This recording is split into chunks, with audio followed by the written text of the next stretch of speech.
that we do, whether it's together or separately. Please and thank you. Good morning, Mark Schumann. Good to see you today. Okay, We've I'm been, done jumping around. you sure? Jump Yeah. around, jump around. There she is. Loaded in, guys. The link is pinned at the top of the chat for you guys. If you want to hop over and over, you can even hang out with Mama Bear since we're all here together. I tell you, it smells better over there. Of course. There's cookies baking on her side. Maybe that'll get everybody over there. Come on in, come on in. Let me see here. It looks like Jacob asked a question. Jacob always comes in with these questions. They're great. I read the newest document. They're saying Brian was trying to clean up, but who you agree that that's odd. Why would he? Nobody would do that. That's definitely ridiculous. Anybody that would go in and commit a quadruple homicide is not going to stop to go, oh shoot, I need to wipe the counters down. Come on, think about it, guys. No, I doubt it very Tomboy, much. am I not perky enough for you today? Is that what you're trying to say? Perky. She said, Mama Bear, can we pocket the perkiness for about 30 minutes? Maybe you're too perky for her Oh, because early that for her. That's it. Yeah. that could be. Pocket the perkiness. That's a new one. Wake up, tomboy. Wake up. Get out of that bed. I don't see Miss Tandy in here, so she must be sleeping in. Andy's in here. She's on my side. Oh, well, that's why I don't see her. Well, no, I should have. There she is. She just popped in here. Good morning, Miss Tandy. Who was up first, Tandy or the tomboy? I want to know. I want to know. Because that'll be able to tell us. I believe it was probably Miss Tandy, and she probably woke Tomboy up and said, come on, Dago's awake. Dago's going live. Probably. I betcha. I betcha. Scott, Metalhead in the house. Good to see you, my friend. Scott, I believe, is from over the pond. I believe. So it's wonderful to have you here, my friend. All of you, wherever you're at, whatever time it is, I'm grateful to have you here. CZ said, it is not early. During the weekdays, I have to be up 3:30 to 4 a.m. because most of my energy is in the morning before my job. Love, yes. CZ's a teacher, guys, just like Miss Tandy. So they have to get up early and get things moving. Thank you, Wisdom, for that, guys. Please make sure to like this, please. Let's get this up in that algorithm. Hit that subscribe button if you have not yet done it, and notification bell so that we don't miss anything we do. And then hop on over. It just takes a matter of seconds. Click the top of the link at the top of the chat, and say hi to Mom Bear for a minute and hit the like button on her side as well, just like I'm going to do right about now. Boy. Oh, Tomboy says she doesn't even have her glasses on yet. I was up first. it's hard to believe that, though. Mm-hmm. Tomboy is always the one that's sleeping in because she gets up so early. But it is Sunday, so maybe that didn't have to happen today. Boom. Yeah, I got up at 7:30. Me too.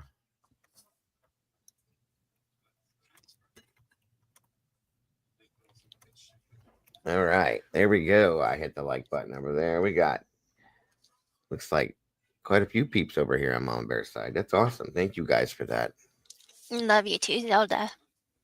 Miss Zelda. We don't get to see her very often at all. I'm grateful when we do. Her name's Great. Zelda. She lives on the east side, northeast. Alicia's in the house. She said I got up 3 minutes ago. Oh Lord. South Yorkshire, England. That's what I thought. Wonderful to have you here, my friend. Wonderful to have you here. We love our UKers, that's for sure. Even God said rest on Sundays. But we have to wake up together, Tomboy, and get our wonderful day started together, Tomboy. Perky, perky, perky, perky, perky. Cracking me up because I bet this is driving her nuts. I love it. Did Zelda bring in the coffee cake this morning? Maybe. I clicked the wrong side, but oh, you're okay, Alicia. Wherever you need to be, wherever you are, it doesn't matter. We're here all together. Is anybody surprised that I'm so perky? No. Mm-mm. And truthfully, I've only had 2 cups of coffee, so figure that out. Hmm. I'm just in a good mood today. That's all.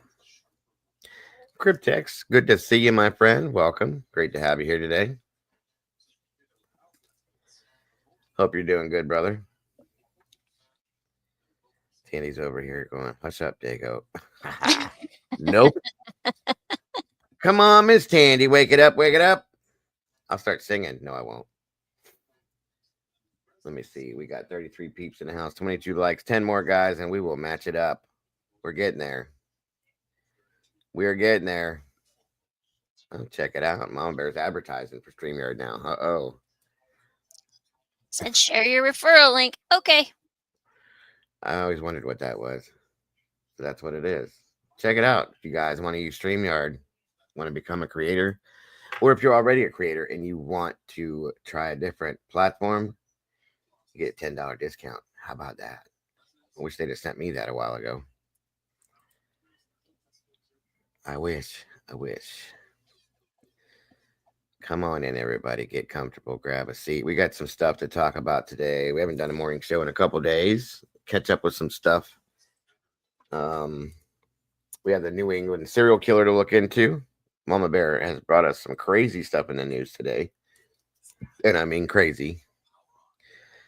Do you have a traditional Sunday roast dinner in the US? We do, a lot of us do Sunday dinners. We're not doing anything in the oven today. We're going on the grill. The kids decided they wanted to do some grilled stuff, so we're doing some ribs and some. I think one of the kids are bringing cheddar wurst, and I think maybe some hamburgers or something. But that's what we're doing. You're on my side now, Alicia. You could have woke up a little bit more before you came in here. Oh, God, you don't even know where she is. Good morning.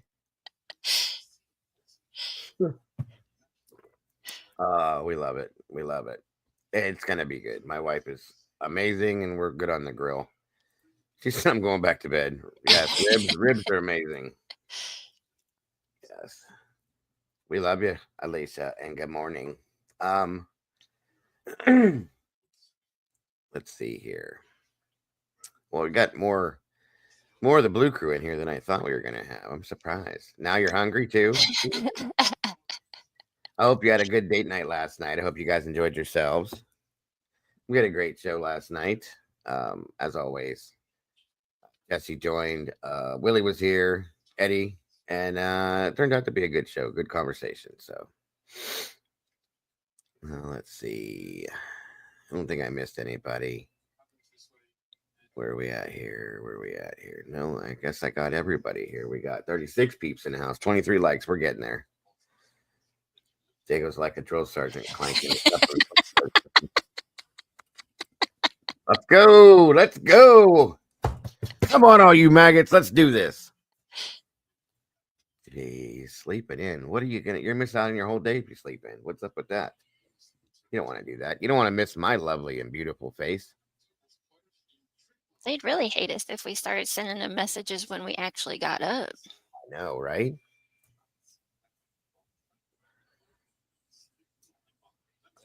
Oh, hold on 1 second.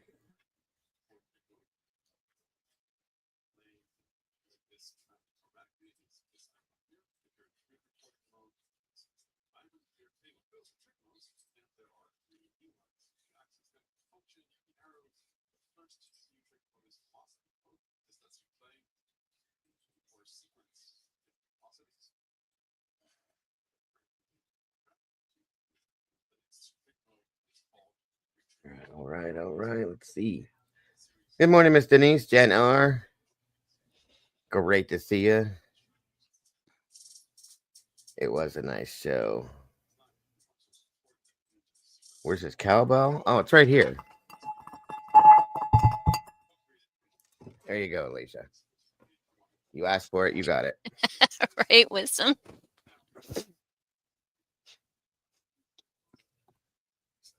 Right? Yes. She gets up even earlier than we do. Yeah, she's up bright. She's up before the birds wake up. Mm-hmm. Ask and you shall receive, Miss Alicia. Feel like I'm late for school. Your lunch is sitting on the counter. Let's go, little lady.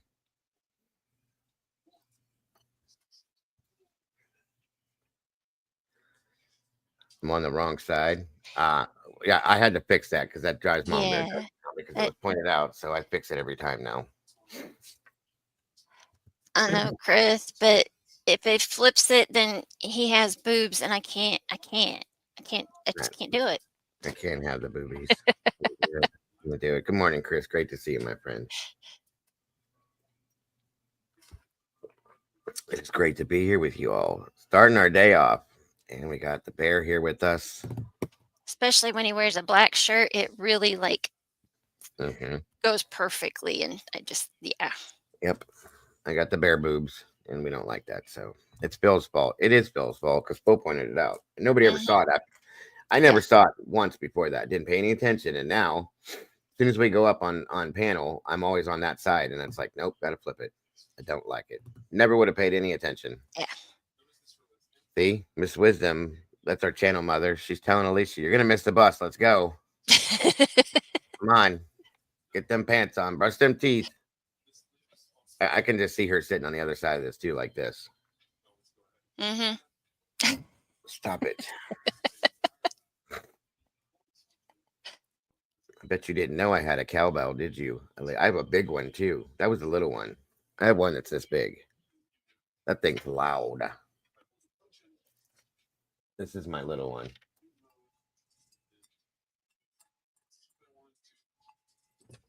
How's everybody loving to hear that this morning?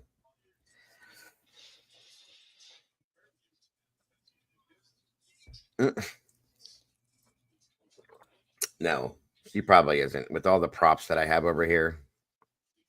Yeah. He's just more cowbell. You want me to play Christopher Walken? What we need now is more cowbell. Come on in, guys. Grab a seat.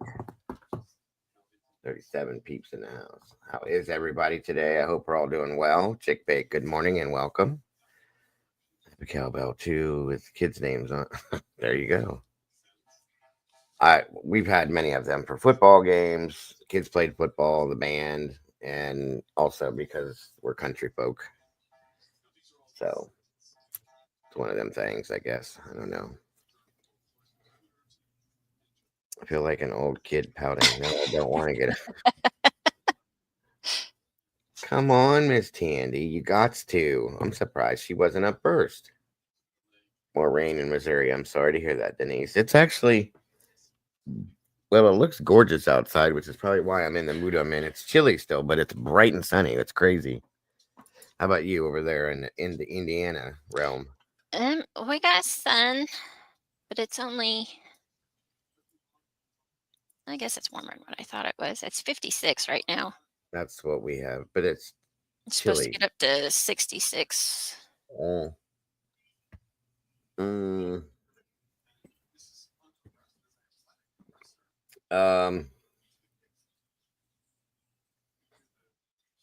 It's supposed to be 80 tomorrow. 49 right now. It was, is it really? Mm-hmm. Which means we'll get that too. Yay. It's sunny and it looks great, but I should go outside. It's 48 in Boston. You're in Boston? Oh, yeah, that's right. You went Massachusetts. I forgot. You were in Ohio. Now you're in Massachusetts. I got you now. Truth Seeker, welcome. Good morning. One made nut. Eddie's in the house and he's not late. Welcome back, buddy. Good to see you today. CZ says, I like to clean, organize, and do things for my life in the morning before going to work. I can never leave work on time. There's always a problem or issue. By doing my things first, I can keep up. There you go. There you go. Eddie. I'll be back in Ohio this week. All right. Will you be safe when you're traveling?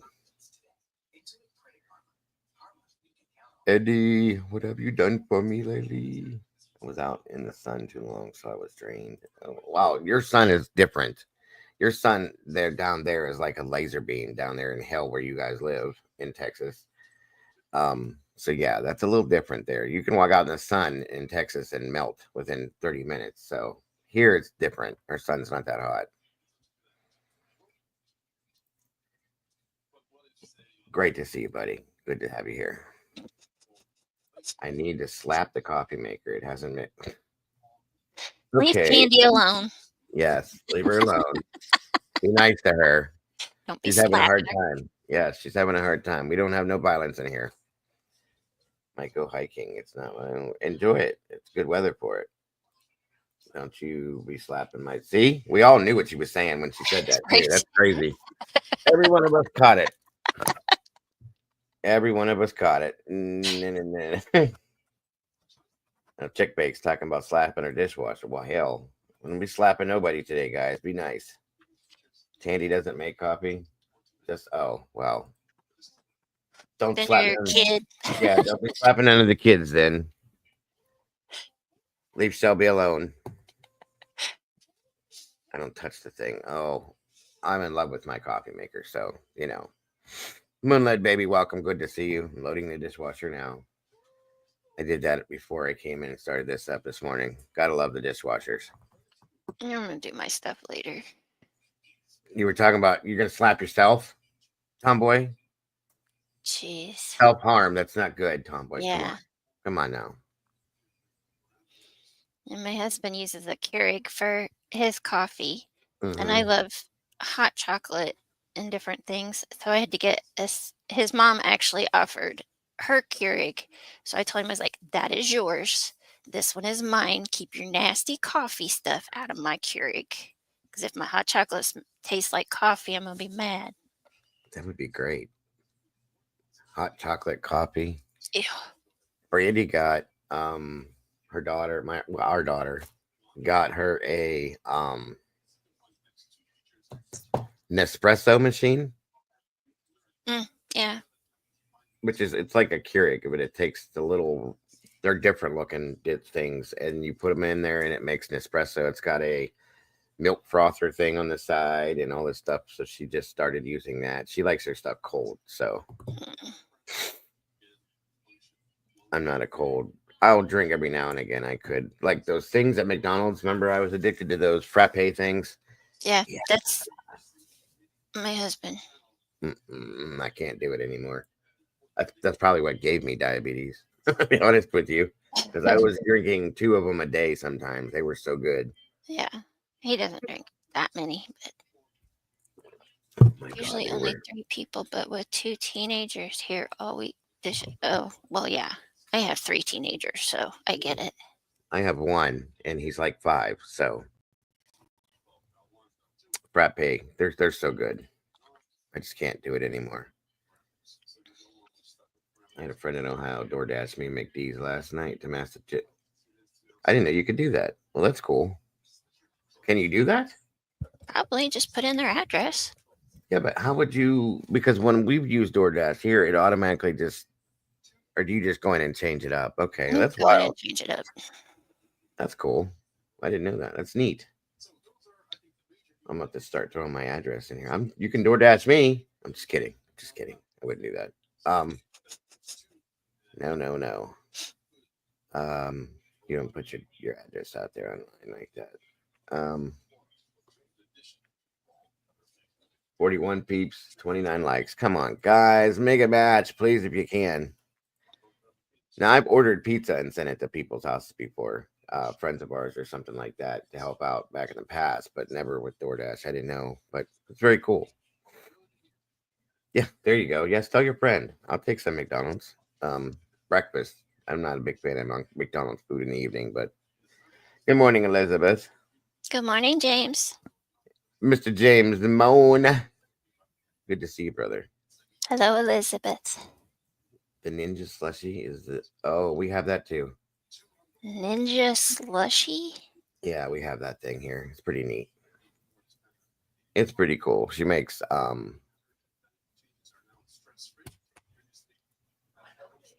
Slushies?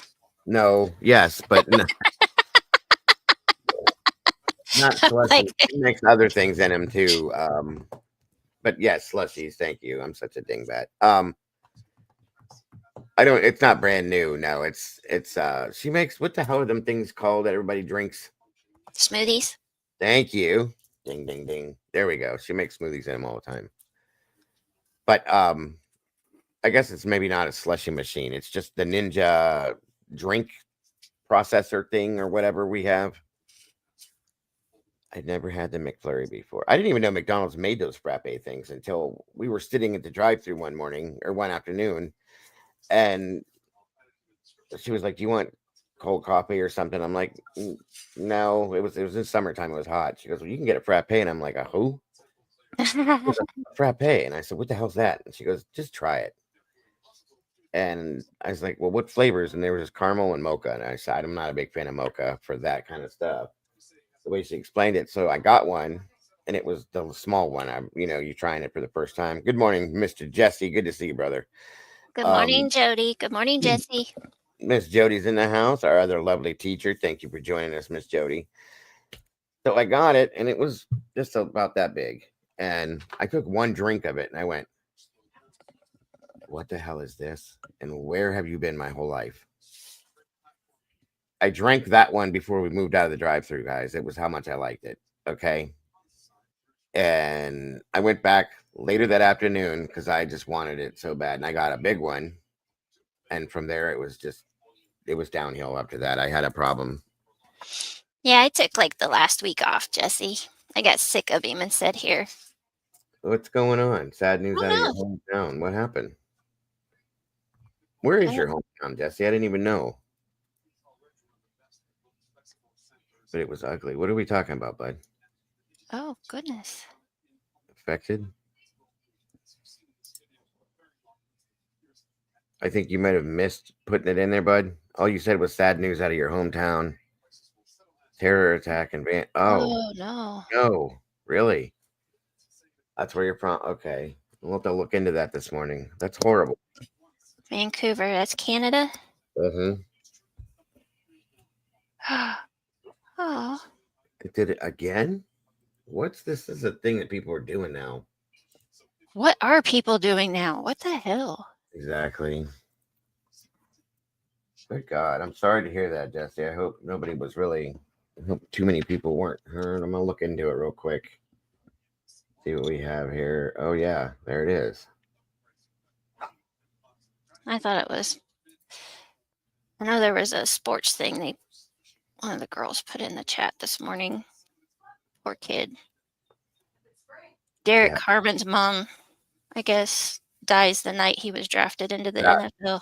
I was yeah, like, oh my gosh. that was horrible. He went to visit her just to let her know he was selected, and she passes right after. That's horrible. All right, let's see this thing real quick that she's talking about in Vancouver. I'll throw up a trigger warning just because I don't know. I don't know what's going to show up, you guys. So just be prepared. Bad. Trigger warning. Content may include sensitive or violent content not suitable for all viewers. Feel free to step out if needed. All right, that's just in case because I don't know what we're going to see here. So be prepared. We begin with developing news. Police say a number of people have been killed and multiple others injured after a driver drove into a crowd at a Filipino street festival in Vancouver tonight. And a warning, some of the images that you're about to see can be disturbing. This is the scene earlier tonight at the Lapu Lapu Day block party near East 41st Avenue and Fraser Street. In the video, we can see dozens of people on the ground, emergency responders, including paramedics and police, running towards those people. Police say the driver is in custody and will provide more information as the investigation unfolds. Our Liam Britton is on scene right now. Liam, can you tell us what's happening there and what you're hearing from witnesses? Yeah, Janella, obviously this is still a very developing situation, still a lot of questions, but it sure sounds like this has been a dire day in the city of Vancouver tonight.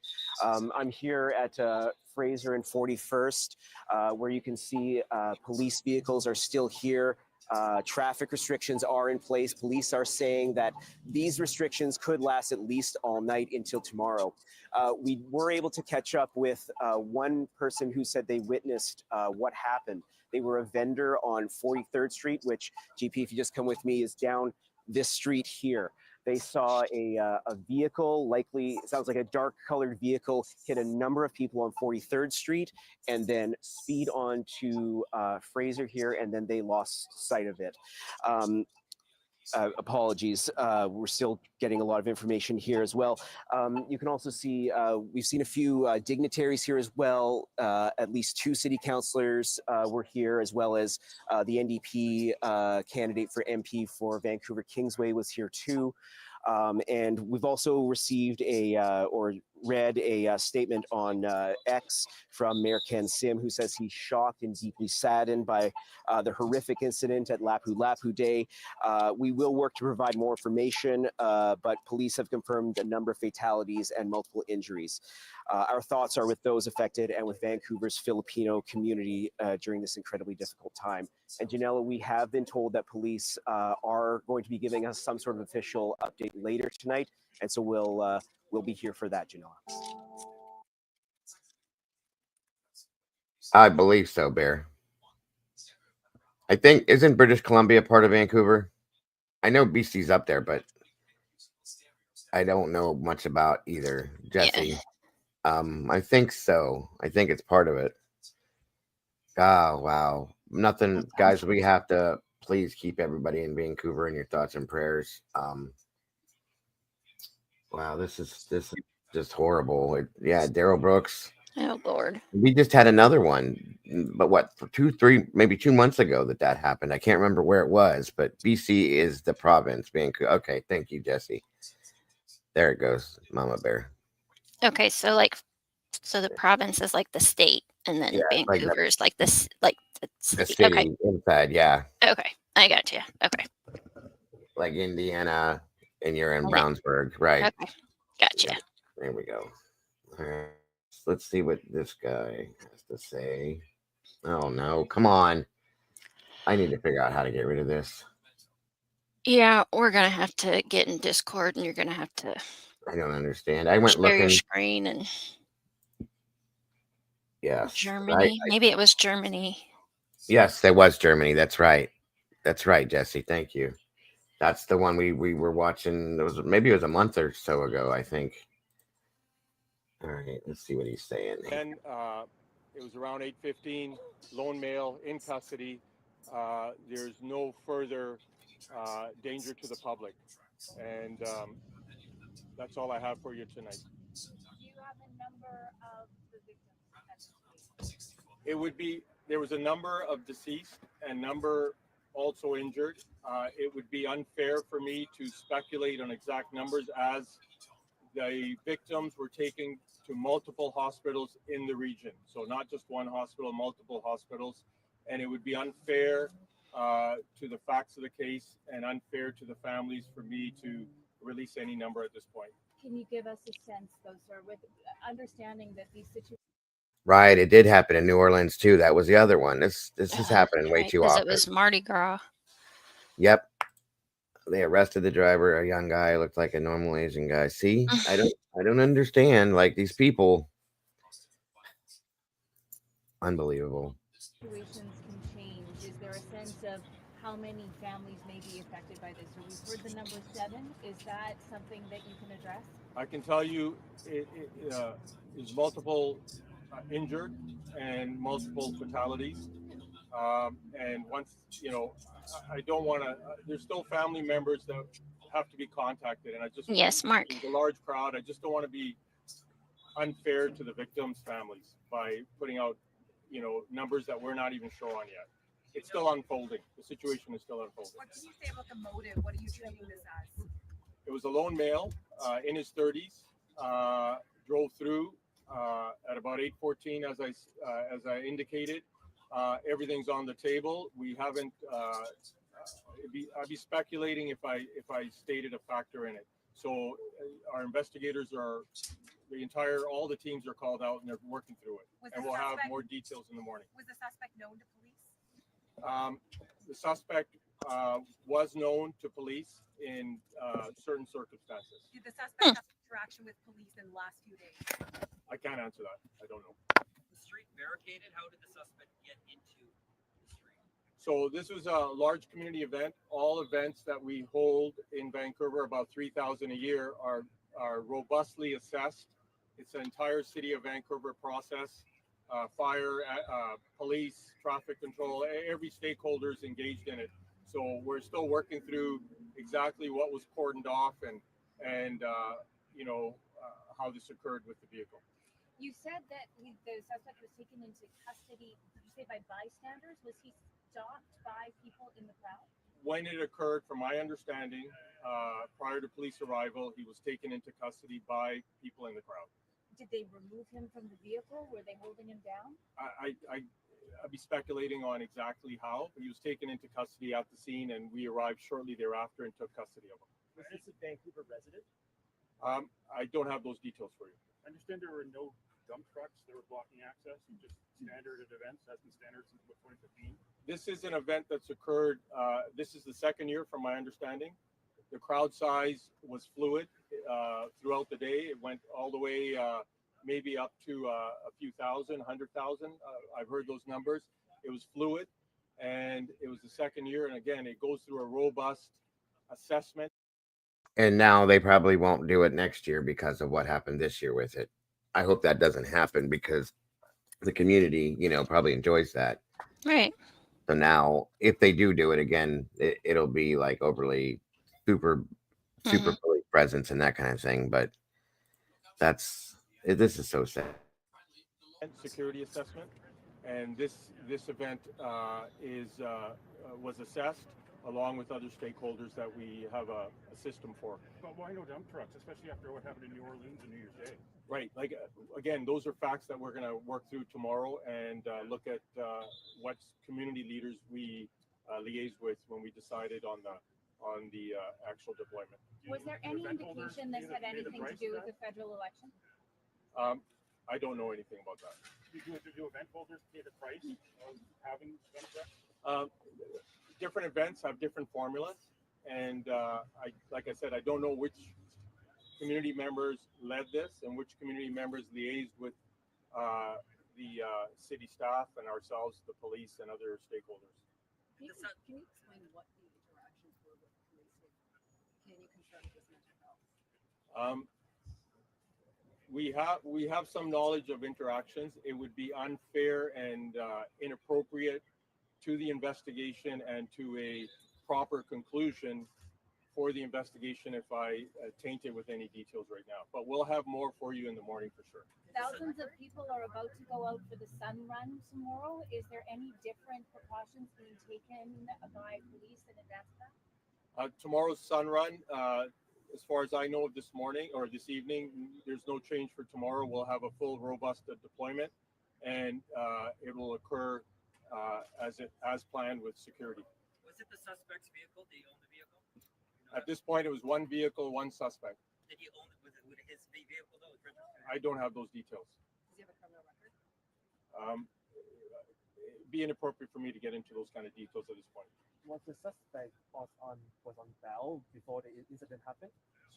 Was the suspect on bail before the incident happened? On bail? On bail. Oh, I don't. It'd be unfair for me to make those comments. We'll have more for you in the morning, and I think once again, right now, our concern is for the victims and their families and their loved ones, and we're just working through our entire department on making sure every family member is supported, contacted, and all reasonable help is planned out all the way through this tragedy until we get some more detailed answers. So, Good morning, Michelle. Welcome. Good morning, Michelle. How horrible, you guys. Yeah, websites are saying that at least nine were killed. I'm looking for all the news I can find. It's all over.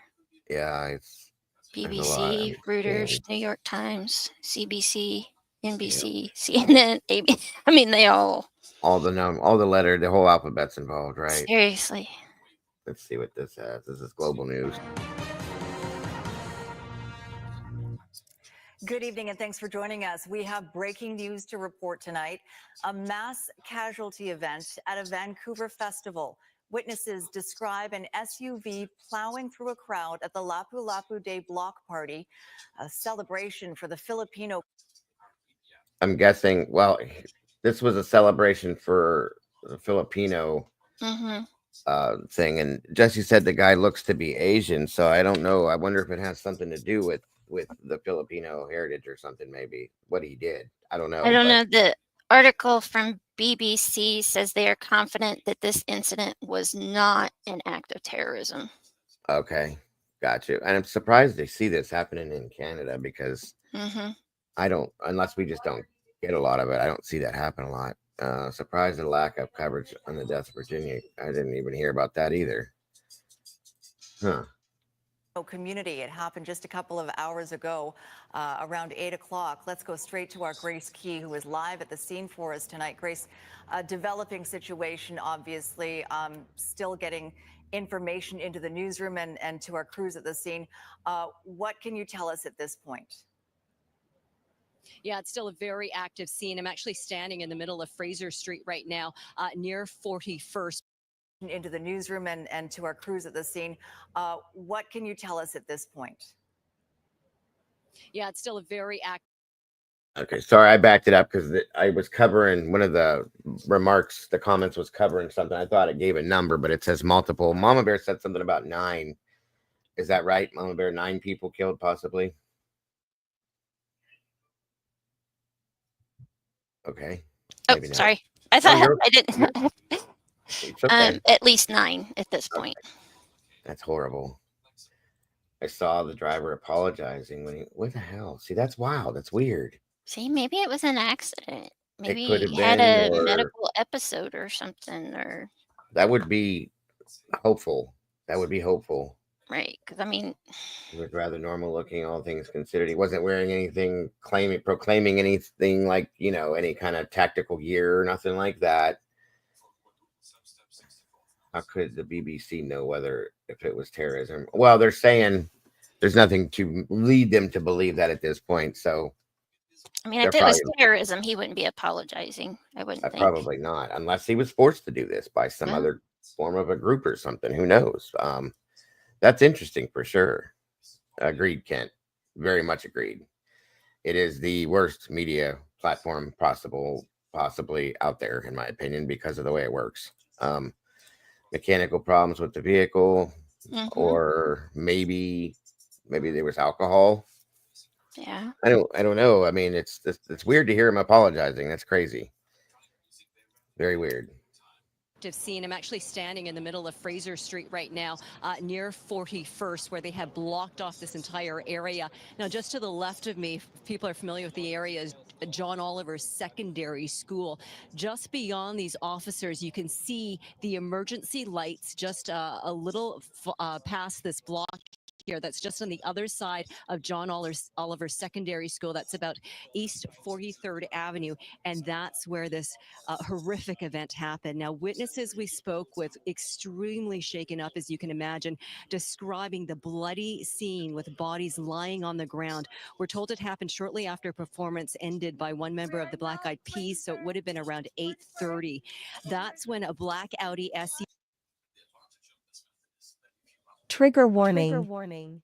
Content may include sensitive or violent content not suitable for all viewers. Feel free to step out if needed. Good morning, Trish. Just in case, you guys. Good morning, Trish. SUV came ripping down East 43rd Avenue heading east, and that's where a lot of people and food vendors were set up. One witness said he saw people flying off the vehicle as it went barreling down the street. He said people were screaming, bodies were scattered on the road, and he saw at least 2 children. Sources are telling Global News at least 8 people are dead, including a child. 6 others are in critical condition. So we did speak with some witnesses who described the scene. What really happened was, imagine Black Eyed Peas already concluded the show, and then around 15 minutes later, we're still taking pictures, we're enjoying the evening, and then we see and hear a black car, ramming through all the vendors, kids. Morning, Charlotte. What are you talking about? Yeah. kids and families just shrieking and yelling and crying. And we were actually heading towards the car. And then just a lot of like people like running towards the fields because they're trying to move themselves away from the street. Yeah. And then I remember hearing like a woman. She was like, I smell blood. I hear blood. I hear crying. And then like another mother was like, my child. How could they do this? Taking pictures and all of that, and like we were just walking towards the area, and then next thing you know, you just saw a car just like went so like fast, and then it was really loud. Like what I thought it was like gunshots, but no, like everyone started running, and then I hear crying, weeping, and I started getting a panic attack because it's like actually so different when you experience it, like, you know, secondhand. And like what I had to like think about was like, oh, what if I knew like people in that crowd? So I immediately, like, first thing in my head, I was like, gotta text everyone I know that I saw, because like this is supposed to be a fun event. Like we're supposed to unite as Filipinos and like celebrate for who we are, and then like it hurts that something like this had to happen. Grace, just heartbreaking and tragic. Can you? I didn't quite catch which way was the black SUV going when this happened, and you know, it was mentioned that this was as the show was wrapping up or just after the concert had wrapped up. So, were there still a lot of people in the area? It sounds like. Agreed. Yeah, Chris. it does sound like there were still a lot of people that were filling in that. Is there a large, Jesse, do you know, is there a large Filipino community within Vancouver or BC? Are there a lot of Filipinos in the community there? I got to wonder if the gentleman looked Asian per se, if he was actually Filipino as well, because, you know, and if that's what I'm saying, I wonder if it were related to the Filipino heritage by any chance or something to do with that. Because I don't think this was an accident. Unless, like I said, unless the throttle stuck or something like that, but it just doesn't sound right. That's wild to me. I'd be curious. We'll have to look that up if Jesse doesn't have, if he doesn't know. But this is just beyond sad, you guys. Again, I want everybody, please keep your thoughts and prayers together for the people of Vancouver, all of them. Even anybody that wasn't harmed, it's still very traumatic and a very horrible situation. This is, once again, another horrifying situation going on in our world. There is a large, okay, see, gotcha. That's, which explains the, you know, the festival and stuff like that. So thank you for that, sir. Thank you. Area, because that's where all the a lot of the trucks and the food vendors were. So it was just on the other side of John Oliver Secondary School where you see a lot of those emergency lights right now. So that's about East 43rd Avenue.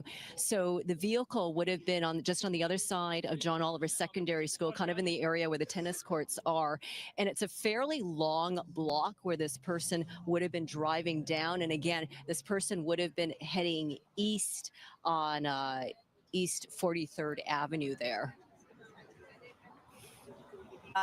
Okay, Grace, and that makes sense, as we just saw what I would believe would be an Indian man just walk past. So yeah. We understand that they do have a suspect in custody. The VPD does have someone in custody. Yeah, now the Vancouver Police Department hasn't provided any official information right now. So witnesses are telling us that there was a young Asian male that was taken away. There is also video that's circulating of this young person. In the video, you can hear people screaming at him as he's standing off to the side, and people are screaming repeatedly, why? Why did you do this? A question a lot of people will be asking themselves tonight. Obviously, Grace, the scene's still active. We see VPD officers behind you. That part of the area is still blocked off. That's a good thing. VPD have not issued a press release yet, although they did issue a statement on Twitter. But I understand they will be speaking a little later tonight, holding a press conference and filling us in on whatever details they can at this point. Yeah, the interim chief actually is going to be coming down here to the scene at midnight. So that's where we're going to hear for the first time from Vancouver Police exactly what happened here tonight. We also just saw a tow truck just go through this area as well. So, you know, we've been blocked off about a block away. So we really haven't been able to get up close to the scene. So presumably that SUV is still there and the tow truck has just gone through this area. There was another city bus that drove by here about 40 minutes ago. We were told a lot of the witnesses were on that bus as well. And so that took off here shortly. All right, we'll let you get back to finding out more details about what happened, Grace, but we'll check back with you in a little bit. Thanks very much for that. Grace Key reporting in East Vancouver for us tonight. A reaction, as you might expect, is pouring in from all levels of government right now, including NDP leader Jagmeet Singh, who was at that festival just a short time before this happened. This is so horrific. I don't even know what to say. I was there, and I just imagined the faces of the kids that I saw smiling and dancing. I imagined the aunties that were there. Imagining them I don't even know what to say. It's horrific. I'm heartbroken, and I just want the Filipino community to know, like, we stand with you. Everyone is with you. Everyone's standing with you. And we're going to stand with you in whatever comes the next days. I was here earlier. This was a fantastic day here in South Hill. Lapu Day Festival was amazing, and everybody's having such a great time. And so I heard the news and came here. It sounds like it's going to be a tragic day for the city. What are you feeling right now,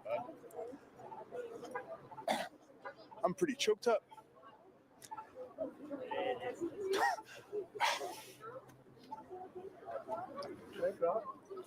I don't even know what to say. This was a great day. Wonderful event. Huge community event. And to have to end in tragedy like this, it won't break us or the community, but it's horrible. For Kingsway, and there's probably about 2 or 3 square blocks of Filipino culture being expressed, and so I'm just I don't know what to say. I'm just devastated at what has happened. Apparently there's people who have died and a number of people injured, and by someone who drove a vehicle into the crowd, and I don't know more than that, but I'm just grieving with the Filipino community today and the wider community at large. All right, Vancouver Mayor Ken Sim has also issued a statement. He says, I am shocked and deeply saddened by this horrific this horrific incident at today's Lapu Lapu Day event. Our thoughts are with all those affected and with Vancouver's Filipino community during this incredibly difficult time. And you saw, of course, Vancouver City Councillor Pete Fry getting very emotional there when he spoke to our crew, understandably so. Today, as he said, was supposed to be about celebration, and that's certainly how most of the day went. Our Jason Pires was at the event today as the MC of the festivities, and he has been part of that event in years past. He's live at the scene tonight. Jason, just set the scene for us, what this day was supposed to be about. How quickly it changed, Sophie. This is the second annual Lapaloo Festival, so it's very early on of this event, and just a resounding success last year. It was actually pouring rain, but thousands of people came down here on Fraser Street. And then this year with the sunshine, there's so much anticipation, even more people coming down. And it started off with so much promise. You know, we had the official ceremony to kick things off this morning at 11 o'clock. Premier Eby was here, MLAs were here, MPs running for the federal election were here, including city officials. As you heard, Pete Fry, Deputy Mayor Mike Clausen was part of that, and I just saw Mike here coming back to the scene to see exactly what happened. But it started off with so much happiness, the Filipino spirit. It was supposed to be about the resilience of the Filipino community all over the province, a great celebration of their culture and their history, and so many great performances and food vendors. Just such a great vibe. I had friends come down. We spent 2 or 3 hours after my job was done just soaking up the atmosphere. And for this to happen is just unimaginable. When it was really swelling to a pinnacle of this performance by a member of the Black Eyed Peas on this new stage they actually brought in for this year. They didn't have this big stage last year at John Oliver Field, but this was a new thing, and it was a great turnout for the evening performance. And then for this to happen is just I am beyond words. And speaking to witnesses, I spoke to a woman whose daughter just narrowly escaped death. She was struck in the shoulder, and I spoke with that daughter. She was too traumatized to speak, but her uncle is in hospital right now. They don't know the condition of their uncle at VGH. They have a relative who's 1 year old. That's at BC Children's right now. So our thoughts and prayers are with all the victims, and it's just incredible what's happened here. It's just so many devastated people here. You spoke, as you said, to some witnesses there, Jason. What is going on now? Have people mostly cleared out, or I imagine there's still a lot of shock, still people just trying to figure out what happened. What is the scene there right now? Yeah, traffic is still pretty bad along 41st Avenue. Still people just wondering, what exactly happened here. There's just a lot of speculation of why this happened, question of how this car got into the crowd, if barricades were set up. I know for me, coming to the event this morning, all the streets that were involved were blocked off, and I'm not sure if those barricades were removed because the concert had concluded. So a lot of questions. I know VPD will be making statements at midnight, so hopefully we'll get more answers there. But right now, just a lot of questions. Just a horrific night here on Fraser in East Vancouver. Just quickly, so was Black Eyed Peas, was that supposed to be the end of the festival for the evening then? Correct. This was like the headliner of the night. We had performances starting at 11 o'clock right through until 6:30 was the final performance. And that's when NDP federal leader Jagmeet Singh was a part of a huge crowd. And once that concert was over, then all hell broke loose. And welcome, Mimi, right where the food and carts Paula. were, everybody was enjoying their dinner time meals, and it was very busy. We were along that food cart stretch early on in the afternoon. It was very crowded, and I expect it was just as crowded in the evening. All right, Jason, thank you so much for sharing, what the festivities were throughout the day. We'll let you get back to the scene there, and we'll check back with you in a little bit. Jason Pires live in East Vancouver. Thank you, Jason. Unbelievable, you guys. Again, I'm asking everyone to please keep Vancouver and the Filipino community within Vancouver in your thoughts and prayers today. I'm gonna show you a couple things, and I want to have a moment of silence for them. Just because this is horrific, and I just can't imagine. I'm hearing about children and things like that. Mama Bear sent this over, and I believe this is the suspect himself here in the background with the circle around him right here. Yeah, I didn't play the whole thing. I just saw that it was him. And let's see if this is. That's him.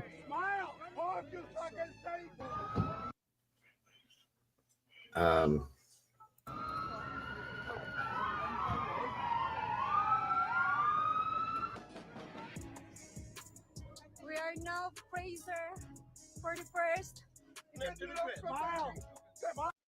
He looks really young. I mean, really young.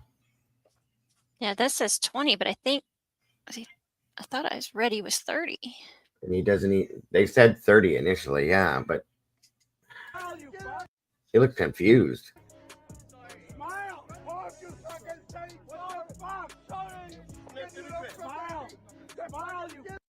I don't know, you guys. Yeah. I don't even know what to think. And then what was the other one here? I believe this is the vehicle. Hang on. Again, trigger warning. I don't know exactly what's going to be seen here, so I'm trying to be careful with this. So, Right. Yeah, they said 30, but he doesn't look 30. But then again, Asians hold their Kids age very young, well. yeah. Very so. Very true. Car accidents here in Fraser. by Oliver. Ambulance has already been called. And I was gonna say, this one I did watch. It should be okay.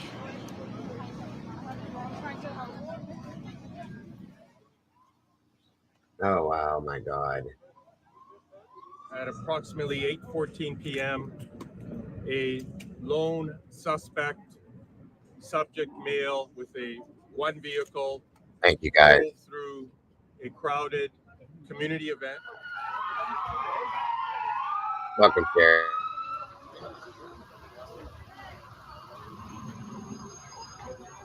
We then took custody of the subject, and he is now in our custody, being held. Again, you guys, prayers for Vancouver, the Filipino community. I mean, that car, if that was just from hitting people, that's horrible. That looks like he hit another car. Yeah, or they had the food trucks and stuff there, so he must have hit some of those. Something else. Yeah, agreed. All right. So again, guys, I'm gonna stop here. I want to take a few moments of silence, and that I want everybody just to stop typing and maybe just put some hearts in the chat and light it up for them as well if we can. But we're going to be quiet here for a few minutes for them.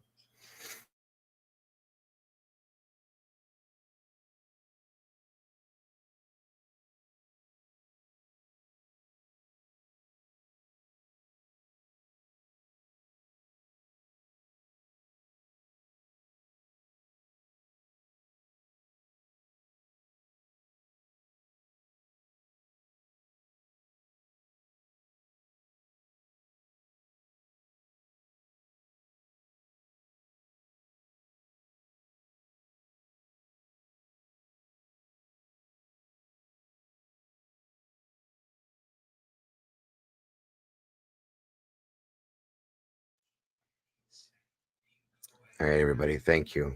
Like I said, if we can light up the chat with some hearts. Fox is saying that 9 confirmed dead thus far. God bless them all, and God be with them all. I know not everybody's religious, and I'm sorry I don't put that in everybody's head when I say that, but I don't know what else to say.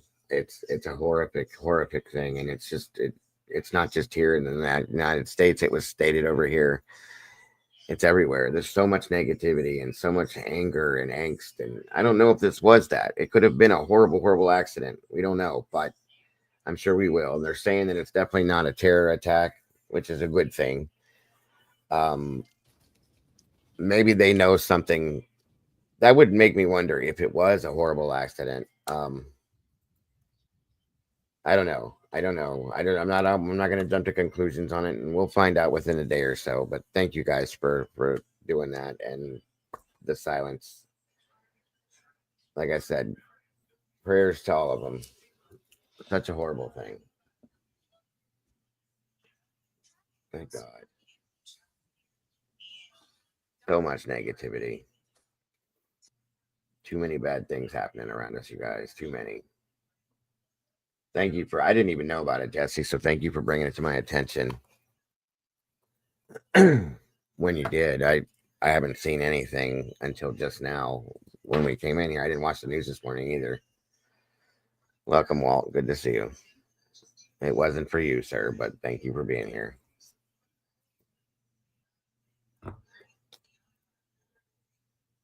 All right, let's see here. Moving forward. I hope so, Sherry. I hope so. Good morning, Candy Girl. There was yesterday or last evening in Vancouver, there was a festival going on, a Filipino festival, I believe it was, and a car drove through at a high rate of speed, a crowd of people, and killed 9 people and injured many others. So prayers to Vancouver and the whole community. Good morning, Clifton. Thank you for joining us. Wow. Unbelievable. Good morning, everybody that just came in. Yes. Good morning to all of you. 60 people in the house. Guys, please make sure to hit the like button and share this out if you will.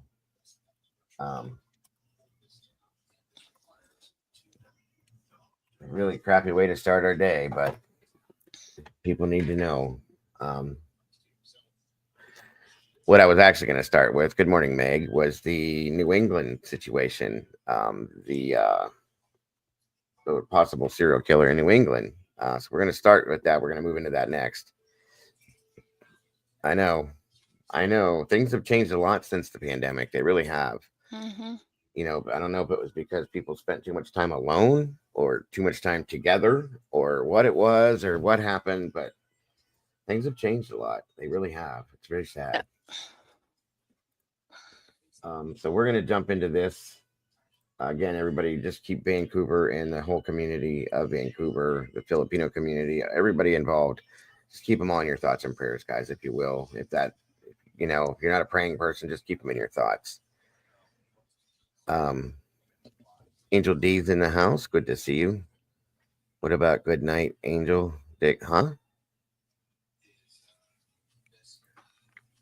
Is it evening for her? Oh, good evening, Angel. Sorry. I forget. That's right. You're in Australia. Well, welcome from down under, from the UK, from wherever you are. Like I always say, good morning, good afternoon, good evening, good night, whatever it is, wherever you are. I hope it's good because it's great to be with you guys today. So, well, that's amazing. That's wonderful, Miss Jody. Congratulations. Wonderful to hear. Miss Jody's got a new granddaughter. I have a new grandson, Nikki. Another one on the way. Jesse said it's not healthy to lock kids. It's very true. It is very true. Sort of divided. Yeah, it did cause some things, and you're absolutely right in my opinion. So I think people are still recovering just from the situation, not even the illness, but the situation at hand. It affected people in quite a few bad ways. So with the discovery of multiple. We're going to start off with this here. I don't know if you guys know what's going on. I'm sure everybody does over in New England that they're possible serial killer that they're dealing with. Jesse Weber put this out yesterday, and I've been kind of trying to follow this as well. That's about the only way I can put it too, Eddie. It caused some things. It's a damn truth. What else do you say? Caused some crazy things to happen. So Peaky, good to see you today. Thank you for being here, and thank you for that as well. All right, guys, let's see. Yes, there was an 8th body found within this situation. So I'm trying to follow this close. I hope this is not turning out to be another Yogo Beach situation or whatever, but it's definitely a situation. So I'm glad you guys are here to follow along with this with us. Dead bodies and human remains in various states in the New England area, it's got a lot of people wondering if they're not only connected, but could there be a serial killer on the loose? Authorities have suggested there's no evidence to believe that at this time, but what are the circumstances of these various... Once again, same scenario as Lady Bird Lake. There's nothing to believe that. There's nothing out there to make us believe that, so on and so forth. But come on, you guys. Some of these things are just too much, to say that. So various incidents tell us. We're going to get into some of the details surrounding these 8 deaths. Welcome to Sidebar, presented by Law and Crime. I'm Jesse Weber. Are you serious? I actually have CVID again. Ended up in emergency at the weekend because I couldn't breathe. Oh my God, Angel. I'm so sorry, hon. People are still getting it too. That's horrible. I hope you're okay. We'll be praying for you and keeping you in our thoughts as well. And please get better. Please get better. We have a rather unsettling situation happening in the New England area right now that is sparking a lot of concern that a serial killer may be on the loose. Several bodies have been found in multiple states since March that we need to talk about. And what are the similarities? What are the connections? What are the locations? I'm going to go for you in chronological order, okay? Thank you, Zelda. March 6th, the body of 35-year-old Paige Fannin from West Islip, New York, was recovered in the Norwalk River out in Connecticut by the Norwalk Police Department's scuba team and fire personnel. According to Norwalk Police Lieutenant Tomasz Podorski, The river was, quote, flowing rapidly due to the heavy rain overnight. And this is interesting because apparently, according to the Hour, police in nearby Wilton, Connecticut, about 8 miles away, they had contacted Norwalk authorities asking if they could use their department's drone to help them locate a missing person, presumably Paige, who was last seen in that area March 5th. And during this investigation is when she was found. In fact, clothing and personal items were reportedly found near the bank of the river. A GoFundMe has been set up in Paige's memory. We're going to put it up here for you, and it reads in part, Paige has left behind two amazing parents, two sisters and one brother, along with many more family members to mourn. If you had the honor of knowing Paige, you would know how deeply she cared for who she loved. Due to the loss of someone so young, no family is ever ready for something like this. With that being said, I ask whatever you can contribute to help, even if it's just spreading the word, would be of great appreciation from her loved ones. Next up, also on March 6th, by the way, we have currently unidentified human remains that were found by a hunter in a wooded area near Route 3 in Plymouth, Massachusetts. So this is approximately 180 miles away from Norwalk. And when I say unidentified, I mean we don't know right now even the age or gender of this person. According to Boston 25 and Boston.com, a police report indicates that authorities found a human skull with nasal and jaw portions missing, and that this skull was found under leaves. It was reportedly, quote, green in color and appeared to be weathered. This is according to a police report per Boston.com. And also, Boston 25 reported that this sparked interest from the families of two missing women, Sandra Crispo, who vanished 5 years ago, and Brittany McCormack, who disappeared in July of 2021. But nothing to indicate at this point that the remains belong to either woman, but you can understand how there might be some interest here. And also very interesting about the skull. Now we fast forward to March 19th. We go to Groton, Connecticut. This is about 80 miles east of Norwalk. Wonderful to see you, Meg. Thanks for joining us today. Another unidentified person. However, authorities believe that this is a female. This is a woman between the ages of 40 and 60, with News 8 reporting that this person had light pigmented skin who may have also had Turner syndrome. And that's when female is born with one missing or partial X chromosome. And that can result in features like a short stature, a short wide neck, as well as a reduction in ovary functioning. And these remains were found in a suitcase near a cemetery. And then we go to the next day, March 20th. We're now in New Haven, Connecticut. So it's about 150 miles away from Plymouth, 50 miles from Groton, and a little over 30 miles from Norwalk. According to police, this is where the remains of 59-year-old mother Denise Leary are discovered in a wooded area behind a house, and they were apparently in a state of advanced decay or decomposition. However, the Office of Chief Medical Examiner did confirm that the body was that of Denise. According to WFSB, Denise had been missing since September 20th, 2024, and had last been seen at her home and apparently had been suffering from paranoid schizophrenia. Mass Live reporting, though, that the investigation has not indicated this is a homicide. March 26, Foster, Rhode Island. So now we're almost 90 miles from New Haven, approximately 50 or so miles from Groton, and around 120 miles from Norwalk, again, just for reference. This is where the body of 56-year-old Michelle Romano was found in a wooded area 8 months after she disappeared and was reported missing by a family member. And investigators confirmed they were looking into the, quote, suspicious circumstances surrounding her death, with WJAR reporting that authorities searched a home in Warwick, Rhode Island that was thought to be the last known address of Michelle. WPRI reporting that Michelle was considered by friends to be generous and a loving and devoted mother of two. A Facebook group had been set up for Michelle as well. There's a post from April 1st that reads in part, quote, yesterday our family received the devastating update that Michelle had been found, and we will never, ever let Michelle be forgotten.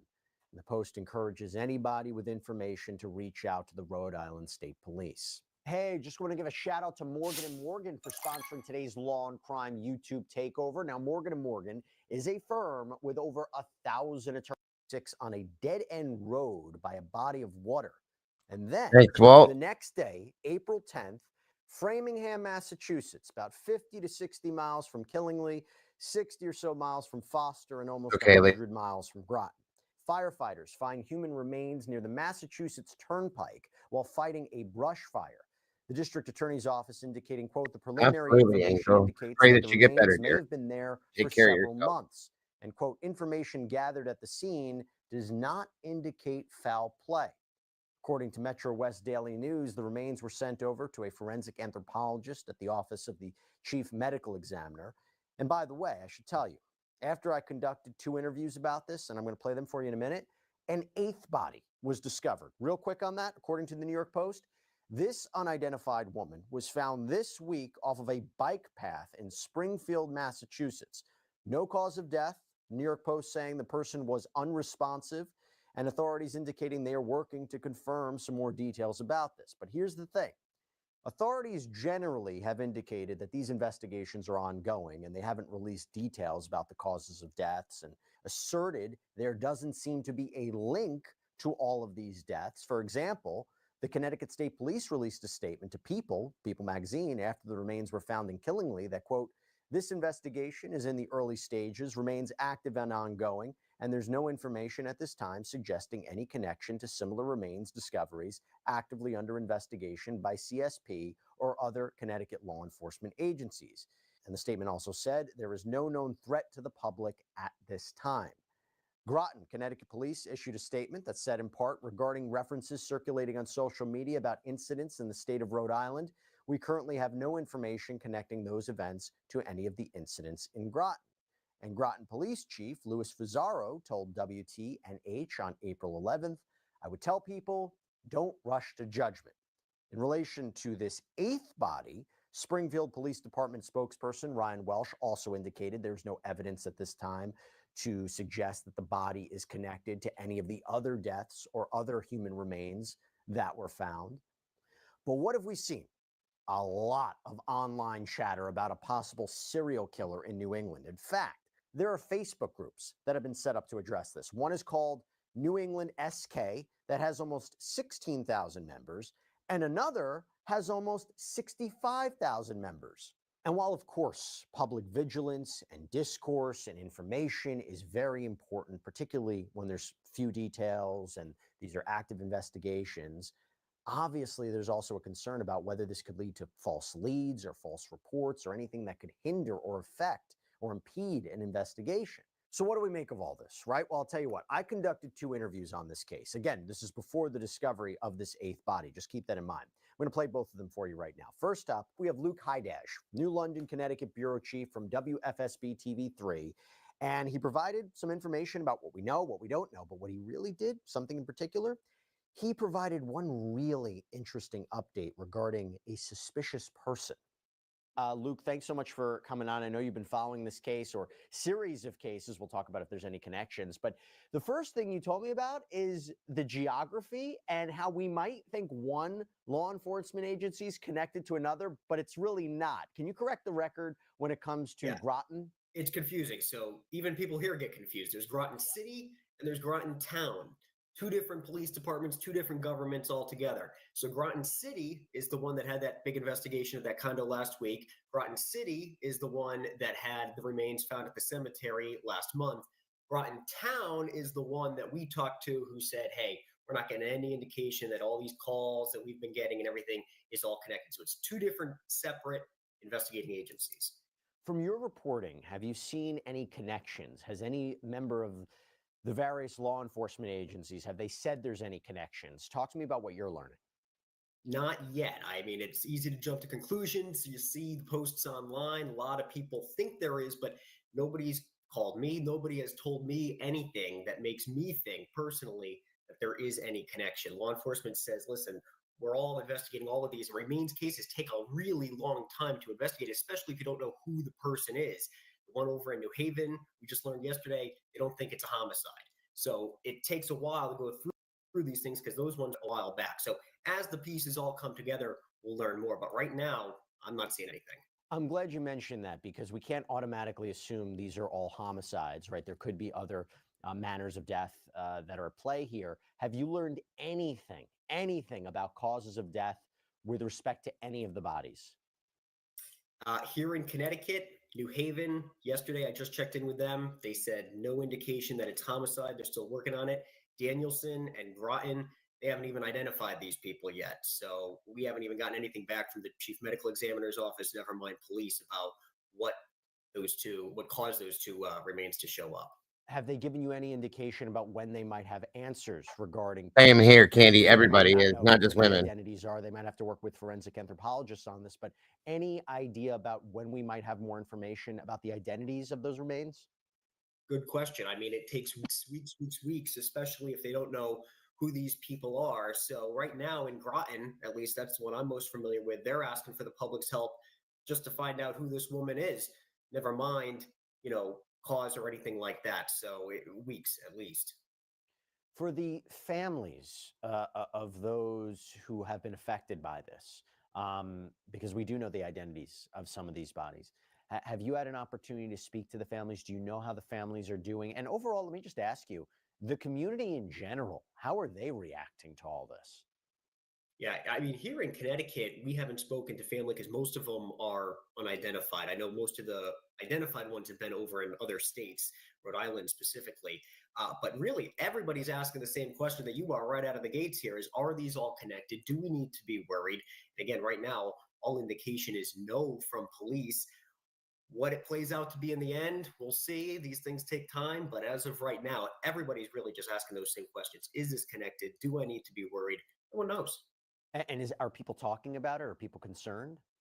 Oh, all the time, all the time. There's Facebook groups that are growing to the zenith of the universe, new members all the time, people posting every body that's found in a river, body found in an apartment complex all across New England. Half of them turn out to be suicides or a homicide that's very explanatory, very, can be explained well. Whether or not they're all connected again, who knows? These areas in Connecticut that we're talking about, have you ever seen other bodies, other remains being found in those areas? Because one of the things I interviewed another guest about this, and I was wondering, could this all be connected, or are the locations that we're looking at, unfortunately, are these remote, abandoned, or specific areas where over time, this is where people have buried bodies or disposed of evidence or disposed of remains. What can you tell us about those locations in Connecticut? The one up in Danielson, Northeast Connecticut, much more wooded area in a neighborhood towards the end of a street, lots of woods around it. Kind of seems like the place you would want to dump a body if you needed to. In Groton, it was right on a main road, Mitchell Street, right at the start of a cemetery. There's a large opening to the cemetery that people drive through to get in, and it was found to the left of that, right near the front of the road, right across the street from Cumberland Farms, right across the street from a neighborhood, right in the middle, right in the open in front of everybody. Not the place you would expect to hide a body versus Danielson way up hid in the woods. Can you share a little bit more detail about how these remains were discovered?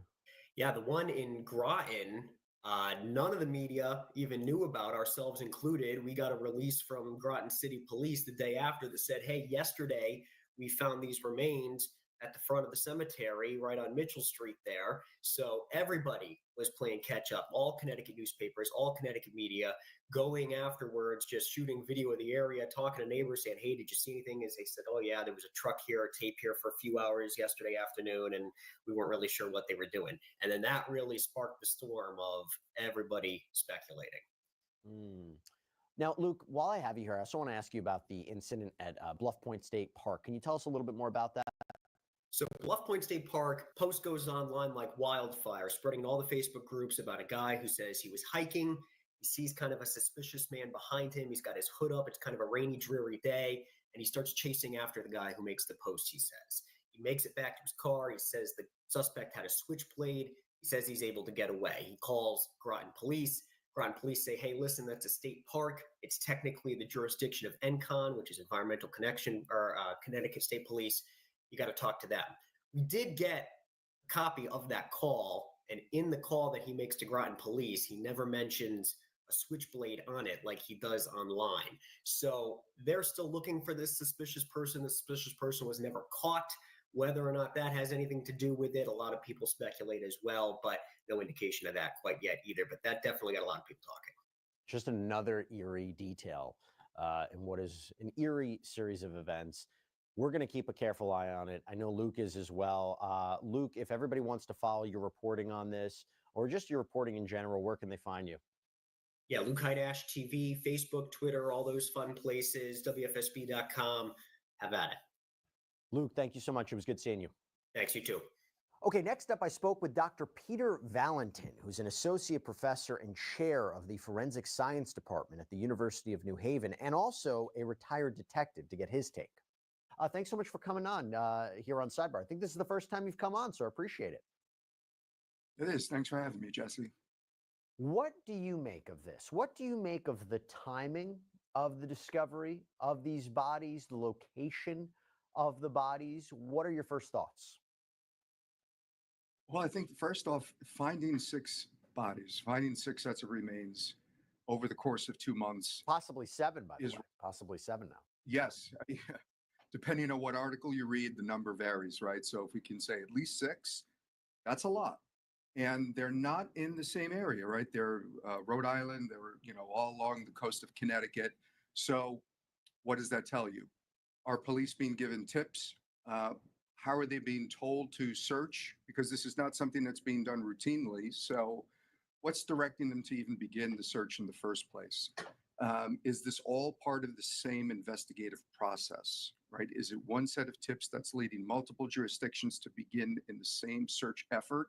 Or are these multiple tips from different investigative efforts leading different agencies, and they're all discovering the same thing? And clearly we don't have answers to those questions yet, but those really begin to bear on whether or not we're looking at different offenders engaging in similar acts that we're right now thinking could be a serial killer, or this is in fact potentially a serial killer. We just don't know that part yet. Do you think the agencies are coordinating with one another, the different local law enforcement agencies? If they might not have been in the beginning, they certainly are now with all the attention that this case or these cases have had. In a densely populated area like, we are here in New England in the Northeast, the communication can be good, but, there are jurisdictional challenges. There are issues with state lines. There are issues with simply agencies not recognizing that there are similar crimes that happen some distance away that you might not be aware of. So sometimes elevating, crimes like this to the public consciousness has an effect that makes things move forward. And in particular, when you have cases like this, knowing that you have similar crimes in other jurisdictions makes a big difference, because in most cases, what you're doing is you're exploring the relationship between your victim and your offender. And that's where your investigative leads come from. And that's what you're trying to supplement or support through your forensic testing. When you have a situation like this, where you find a set of remains in a wooded area or wherever it happens to be, you might not even know who your victim is. And so you're surely not going to understand what the potential relationship between your victim and your offender is. And, the mystique, if you will, of a serial killer is there really is no relationship between your victim and your offender. And so a lot of the investigative techniques that you would look to, employ really don't begin because there is no relationship. So knowing that across multiple jurisdictions, you have potentially the same offender can allow you to pool what limited information you have. So you have just that much more to go with. Is it strange that we don't know at the time of this recording the causes of deaths for all these individuals? I mean, again, and what's difficult about it, there's some unidentified remains. There are some, the bodies that were found in a certain location, others in a different location, but we don't quite know the circumstances surrounding their deaths, the causes of death, the manner of death. Is it strange we don't know that yet? And when would that information be released? Sadly, this is not surprising in situations where you have, severely decomposed remains. So absent skeletal trauma that would make, the cause of death abundantly clear, you might not know, right? When a body is recently deceased, your ability to make a more thorough examination is much better. And the longer the time elapses between death and discovery, your ability to conduct a thorough examination just isn't there. And so when the remains are skeletonized or you're closer to that state than they are at the time of death, your ability to make that, precise determination just isn't there. So that's another challenge here, because if you can't really determine cause, manner becomes difficult too. Now, medical examiners, face these challenges all the time. And so that's their area of expertise. And so I defer to them and how they make those decisions. But certainly as investigators, Michelle. we have a role to play in supplying them with information about the scene so that they can make the best decision possible, because sometimes the scene information is valuable to them in making those Oh, I think you're right, decisions. Candy. I But, think it it's is not 3 or more. surprising to me, given Then they become a for serial some killer. of the victims, how long was it that they were reported missing, and 8 months later their body was recovered? When you have that kind of time difference, it's not surprising at all. It's unfortunate because it's an investigative challenge, but it's not surprising. And just for our viewers and listeners, when we're talking about manner of death, we're basically saying is something, a homicide, was something an accident, those kinds of things, different than cause of death, obviously. Now, one of the things that struck me is it possible these deaths are connected? You look at similarities in the victims, you look at similarities in the when they went missing, how they were found, the time period, the location, or is the areas where these remains being found, is this just, and I hate to say this, is it just advantageous to dispose of bodies there? These are places where there might be no connection, but assuming there are all crimes, right? People found these remote locations and said, oh, this is a prime opportunity to dispose of remains. I mean, I wonder whether or not that's what could be going on. You bring up a great question, and this is where my expertise as a forensic scientist and my adherence to physical evidence is really, this is where it's paramount, because it's so easy to look at, the idea that, oh, these are wooded areas, and oh, they were looking at the same demographic of victim, and then, slip into this notion that it must be a serial killer, or if we find out later that, they were all manually strangled, and so therefore it must be a serial killer. And, I can understand that logical leap that we're making. And I'm not even saying that I wouldn't make it too, or at least I wouldn't consider it as a possibility. But for me, I'm driven by physical evidence. And the only way that I would ever get to that decision is the existence of physical evidence across multiple scenes that would connect a person to multiple scenes.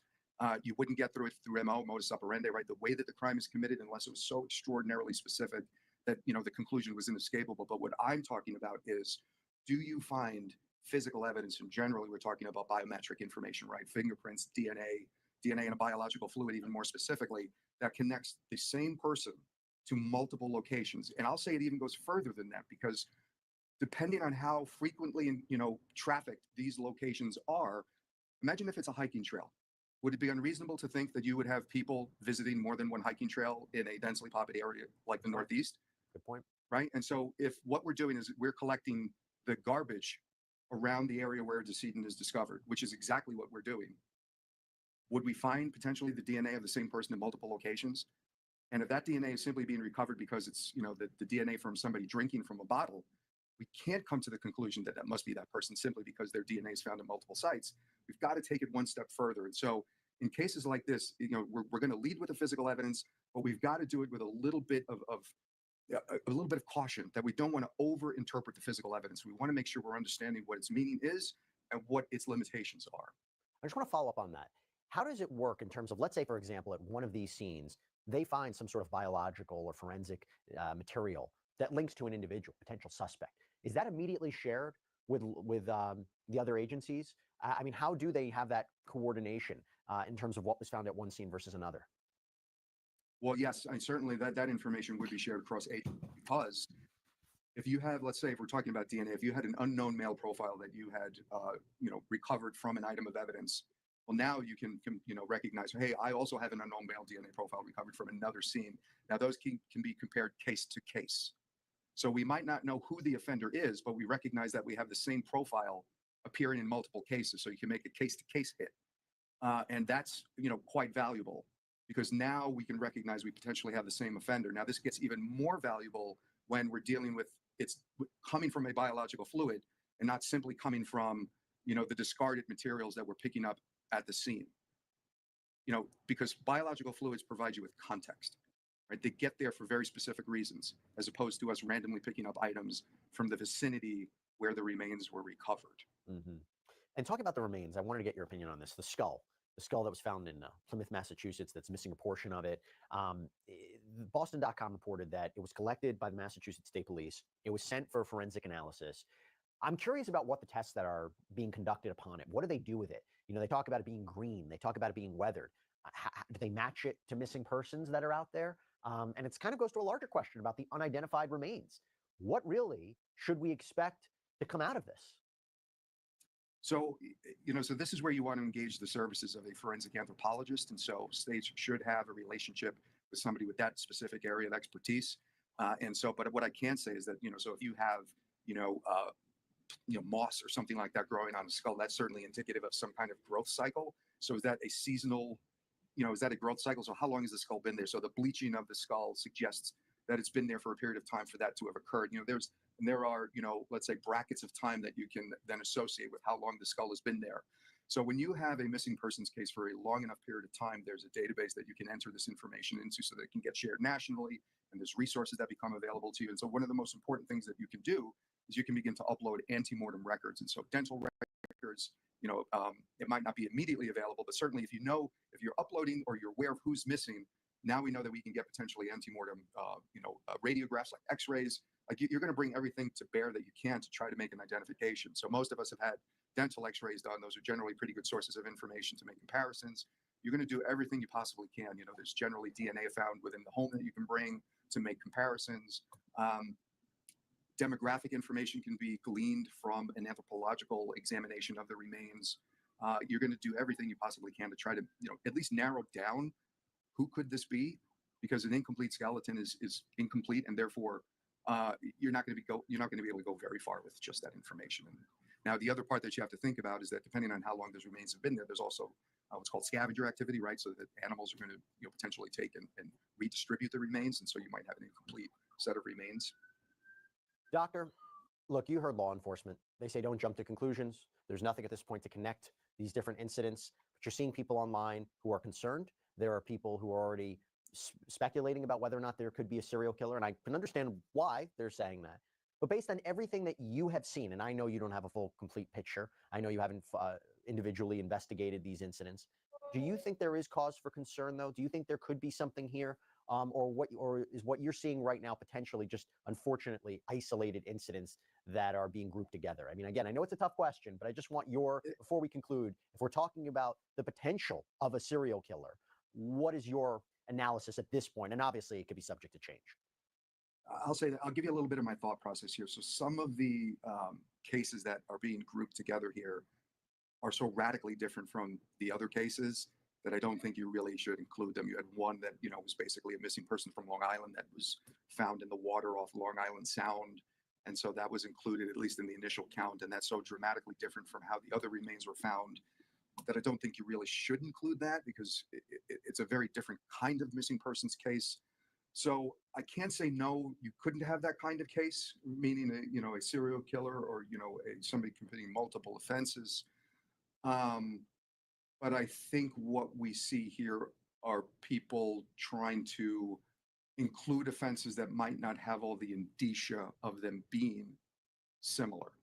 Now, all that being said, let's cast a wide net, because offenders do change the way that they commit crimes. And, let's not look at such strict categories like demographic and dump site and, the type of things that we learn from pop culture and TV and movies as how these offenders commit their crimes. So am I straddling a line here in the answer? Absolutely. Am I gonna let my actual answer be guided by physical evidence?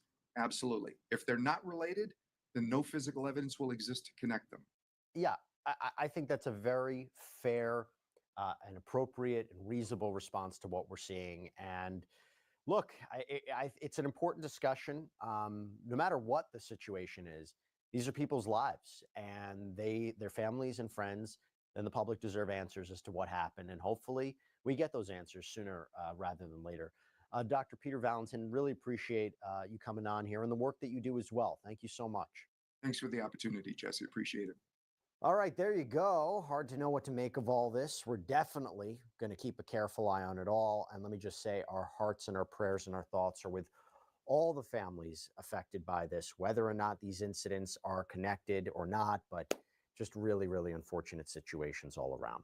That's all we have for you right now here on Sidebar, everybody. Thank you so much for joining us. And as always, please subscribe on YouTube, Apple Podcasts, Spotify, wherever you should get your podcasts. I'm Jesse Weber. I'll speak to you next time.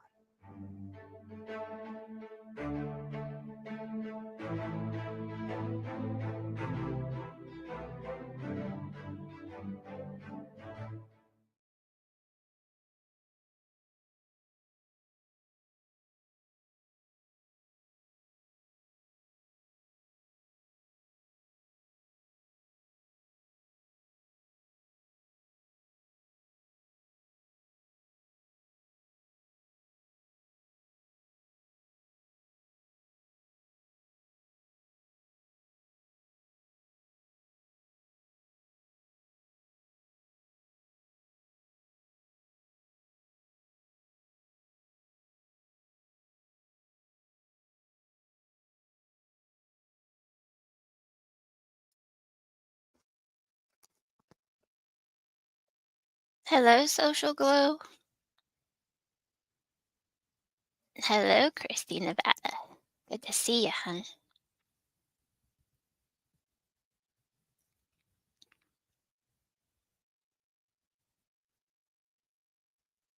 Diego, are you there?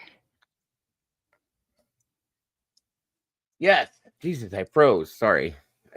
I'm sitting there yelling at myself. Sorry about that. Everything froze. I don't know what happened, but it all froze. Sorry about that, everybody. Jesus. So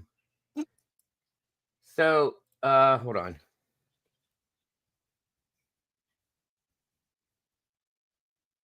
Just to follow that, guys, is the new segment that kind of explains what made. Well, I think they gave a timeline for this, but just goes with this is all I'm saying. Found in Norwalk, Connecticut on March 6th. The first body was found in Norwalk, Connecticut on March 6th. The eighth body was found this past Tuesday in Springfield, Massachusetts, 93 miles away. The cluster of corpses discovered throughout New England has triggered fears of a serial killer on the loose. The bodies that have been identified were all women, though their cause of death has not been released, and police are not linking these deaths in any way, at least not yet. But digital detectives are hot on the case. Just do a social media search for New England serial killer, and you'll get something like this. From cyber sleuths to social media musings, speculation has fueled an online explosion. The official New England serial killer Welcome, Facebook Christy. group already has more than 60,000 followers. And as long as female bodies keep turning up, so will the online fervor. In the most recent case from Springfield, an unresponsive woman was found near the city's riverfront. She was pronounced dead on the scene, and police have not released her name or her age. And in Groton, Connecticut, police have also not identified human remains found there near a cemetery on March 20th. Now, it's human nature to look for connections and otherwise random data. And bear in mind that just because the bodies were all discovered within 6 weeks doesn't mean the victims were all killed in 6 weeks. In fact, there's evidence they weren't. So, is there one killer responsible or as many as 8? And which scenario is actually more terrifying? To the victims, the question may be academic, but perhaps they can still provide some forensic evidence that will help lead to the answer and save another woman's life. For more on all of this, let's go to our guest. Joseph Scott Morgan is a forensics professor at Jacksonville State University in Alabama and host of the podcast Body Bags. And Peter Valentin is chair of forensic science. That's a good point. Eddie said, honestly, it's an awfully big geographical area. Maybe a couple or a small few may turn out to be connected, but I doubt all of them. It's possible, Eddie. Makes sense. Department at the University of New Haven. Thanks so much for joining us, both of you.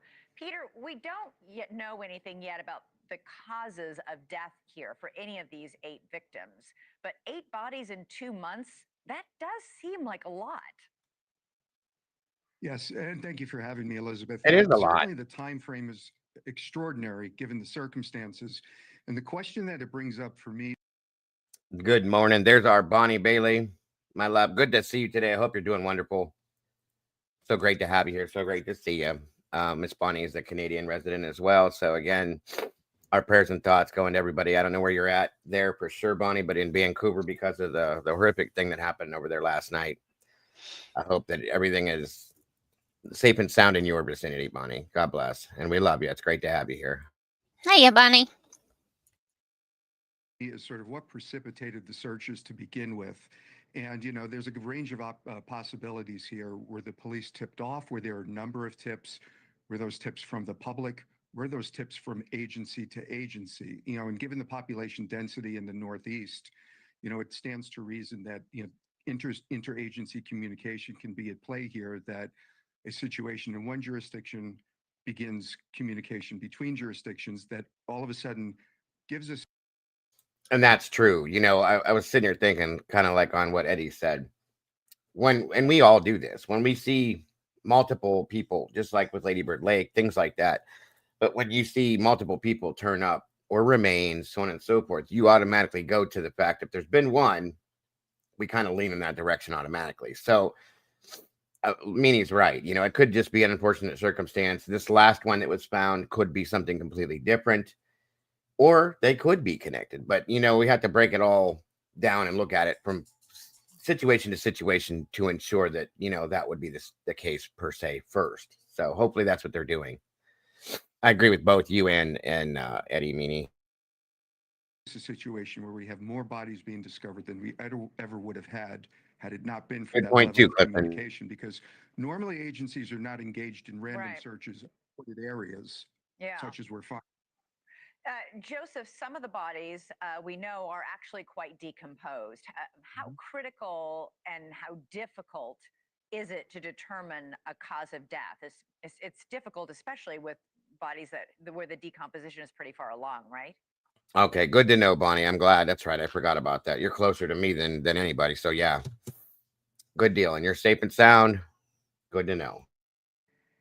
Yeah, and it's needed to, when you start throwing around the term serial killer, one of the things that we look for are patterns, of course. And so most of the time, if you have a singular individual that's engaged in this behavior, there's a commonality relative to what methodology they employ. And right now we have bodies that are so advanced in decomposition that the MEs have not released causes of death specific to these subjects.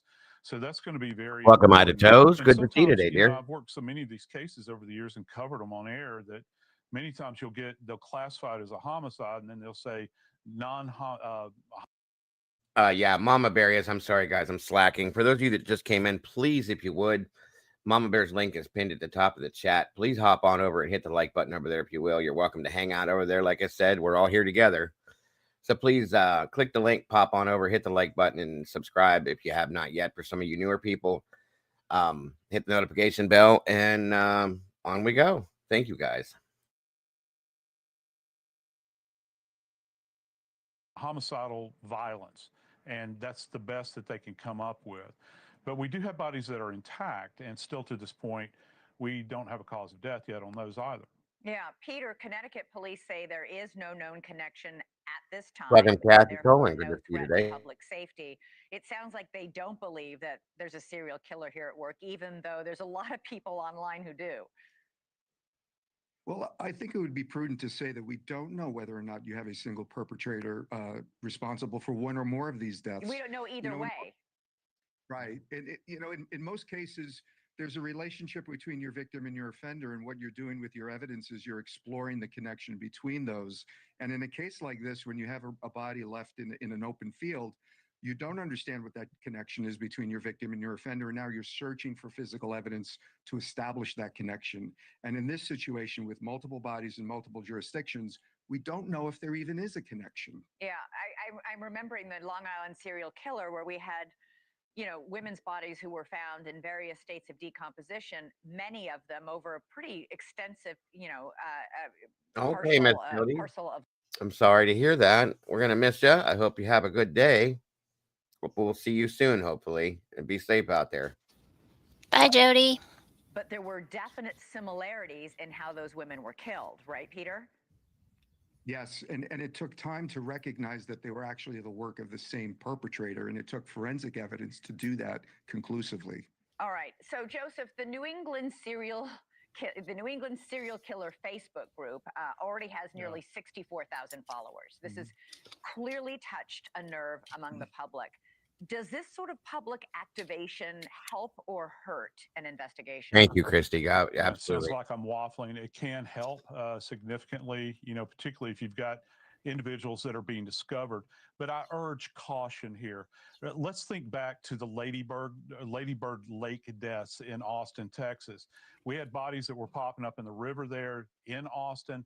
People were saying that there was a serial killer there, and the police said there's no connectivity between these individuals. So we have to be very careful. I find it interesting as well that with LISC that we had in Long Island, now this is actually have an acronym for it now in New England called NEST, I think. So I'm seeing this kind of matching that's coming along. I urge everybody to take a beat, be very cautious about what they say, what they do, because maybe there is somebody out there perpetrating something, but we don't know anything. And look, we don't know what the police know, and we shouldn't know what they know because they're working these cases. We'll know all in good time. With the public furor being what it is, it might be great for the police to, when they do know something, give us that information. As in, these women died in dramatically different ways at dramatically different times. There appears to be no connection. But got to tell you, both, this as well as I do, these bodies keep turning up. It's just going to fuel the public sort of hysteria on this. Joseph Scott Morgan, Peter Valentin, thank you both so much. Great to have you on the show. Thank you. Thank you. All right. So there's that. I don't know. What do you think on this, Mama Bear? Do you think it's just maybe coincidental situational stuff? Do you think it could be? I mean, I don't think we know enough yet to actually make a judgment per se like that, in my opinion. Right. At this point, I would say it's just coincidental. Yeah. I got to agree at this point. And I know they were referring to us as the true crime communities. A lot of us do jump to that to that conclusion because of what we do. But I agree with what Clifton said too. The true crime community is rabid for a big new case. Always. That was going to be kind of my next point. You have a great point, but I will say this though. They referred to Ladybird Lake. Now we've been, me with Ladybird Lake. We've been pretty much on that from the beginning when we first picked it up, when we first heard about it, I should say. So, the problem is the law enforcement over there has denied certain things, and they just said that there's no connection between Ladybird Lake victims, but there are. Okay. And that's where the problem happens. Well, I appreciate that, Christy. I've already actually kind of had that conversation with my moderators about that scenario. So we'll see what happens. But yeah, it's been Ladybird. They keep saying there's no connection between the victims, so on and so forth.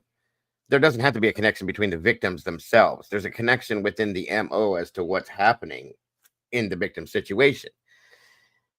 That's what I'm watching to see happen with this in New England. If the cause of death, motive, manner of death, things like that, if there's a connection there, that's what's going to tell me that there's a connection here, in my opinion, if you guys know what I mean. So we'll see. Like I said, I think it's just a little too early yet to be able to say something like that. I don't know.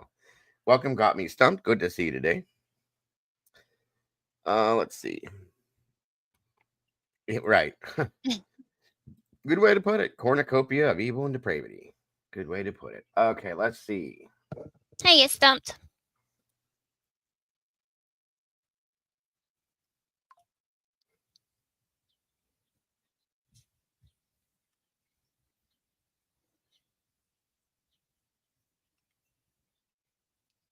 One minute, guys. I'm trying to decide time-wise where we're at with this. So we're going to roll over probably a little bit for you, Mama Bear. So I know you have some stuff you got to get done at some point here soon.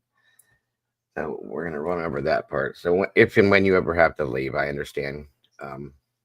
Get your stuff together. I'll probably hang out another, what time is it?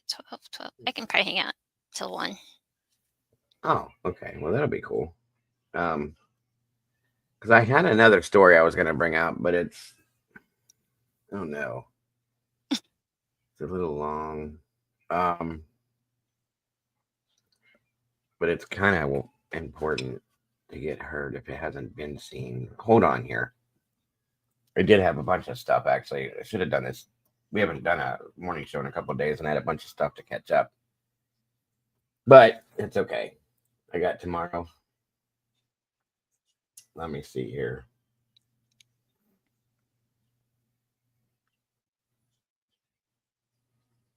One moment.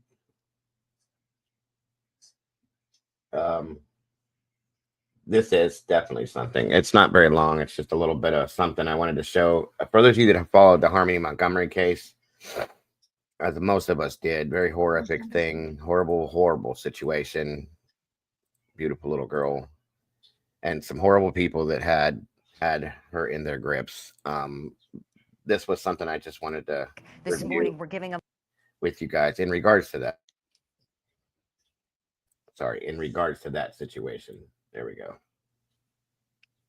This morning, we're giving a voice to victims like 5-year-old Harmony Montgomery as we're trying to find out why she was sent to live with her father, who ended up killing her. The Massachusetts Supreme Judicial Court has ruled that audio recordings from Harmony's 2019 child custody hearing will be released. Her father, Adam, is serving 56 years to life in prison for his daughter's murder. And Harmony's body to this day still hasn't been found. Recently, the court heard arguments about why the recordings should be released. Obviously, the most important consideration is trying to figure out what went terribly wrong here. Is there anything that shouldn't be turned over? I mean, are there any residual privacy interests that we have to take into account here, given that? I mean, I'm trying to understand, is there anything that should be impounded in your view? So a filmmaker. I heard that. Yep. I can't say I feel bad, but I heard that. Sorry. I hate to sound that way, you guys, but karma's real. And well, you know the rest. I don't even want to get into how I feel about him, so it wouldn't be very nice. I'll just leave it at that. Wanted access to those records for a film that he's producing on the Massachusetts child protection and juvenile court systems. Joining me now, retired juvenile court judge Carol Erskine, who also handled the adoption of Harmony's brother Jameson. And that's not all. She wrote the book A Cruel Injustice, all about how Massachusetts put little 4-year-old Harmony into the hands of that monster. And the judge is on the program with us today to talk about it. Judge Erskine, good morning to you. I always say you are one of Harmony's greatest advocates. That is the truth. You're not getting a penny for this book, by the way, all the proceeds being donated, and to the Dave Thomas Adoption Foundation. When you heard this news, Judge, about what the court ruled, when the SJC said, okay, this can be released to that filmmaker, what was your reaction? Well, good morning, Julie. Thanks for having me on, and thanks for your advocacy for Harmony and for all child victims. I was very encouraged to see the decision. I was actually in agreement that there should be some limited release of the audio. As you know, I spent 2 years trying to piece together what happened in that hearing based on the OCA report and based on my knowledge of the system and how it works. And as the decision came out 2 days ago, it basically confirmed what I said in the book, and that is that there really are no privacy rights any longer. There's no attorney-client privilege any longer. That it's important to, in some cases, it's very important for the public to know what happens behind closed doors. So this was a very narrow decision, releasing it only to the documentarian, and it's redacted to keep out names like Jameson and other children of Crystal Sorey. And then the audio can be released, I think, after the documentary. So it wasn't a sweeping decision. I swear, it's so hard to even look at her sometimes, you guys. That's how much anger I have in me over this case. I'm telling you. It's true. And Meanie, that's awesome because that's what makes us all different and unique, Meanie. So I can agree with you on that, and it makes sense. Opening up the juvenile court, which is what I had hoped they would say.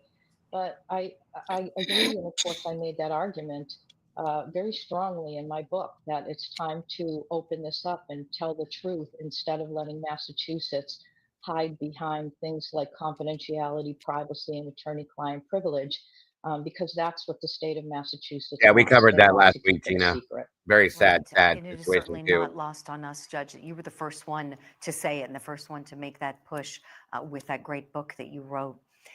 Something I found interesting, perhaps you do too, Judge, and we have a clip on this. I want to play it now, that even Harmony's mother, biological mother, Crystal Sorey, and Adam Montgomery, didn't block the release of that information. Let's take a look.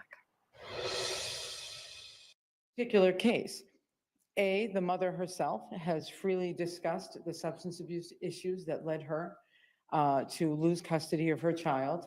The father, who one would think would have some objections to disclosure, has not objected to disclosure at all. I'm gonna tell you because I think they probably believe they're gonna get some kind of money out of it. That's what I believe right there, both mother and father. Sorry, but I have no love for anybody in this case except for Harmony, period. So that's probably why they didn't block it, because they feel like they're gonna get something out of it. That's my opinion. And so that attorney representing the filmmakers in this push to get that release. Judge, what did you think about them Welcome back, Ali. not caring that the information's out there?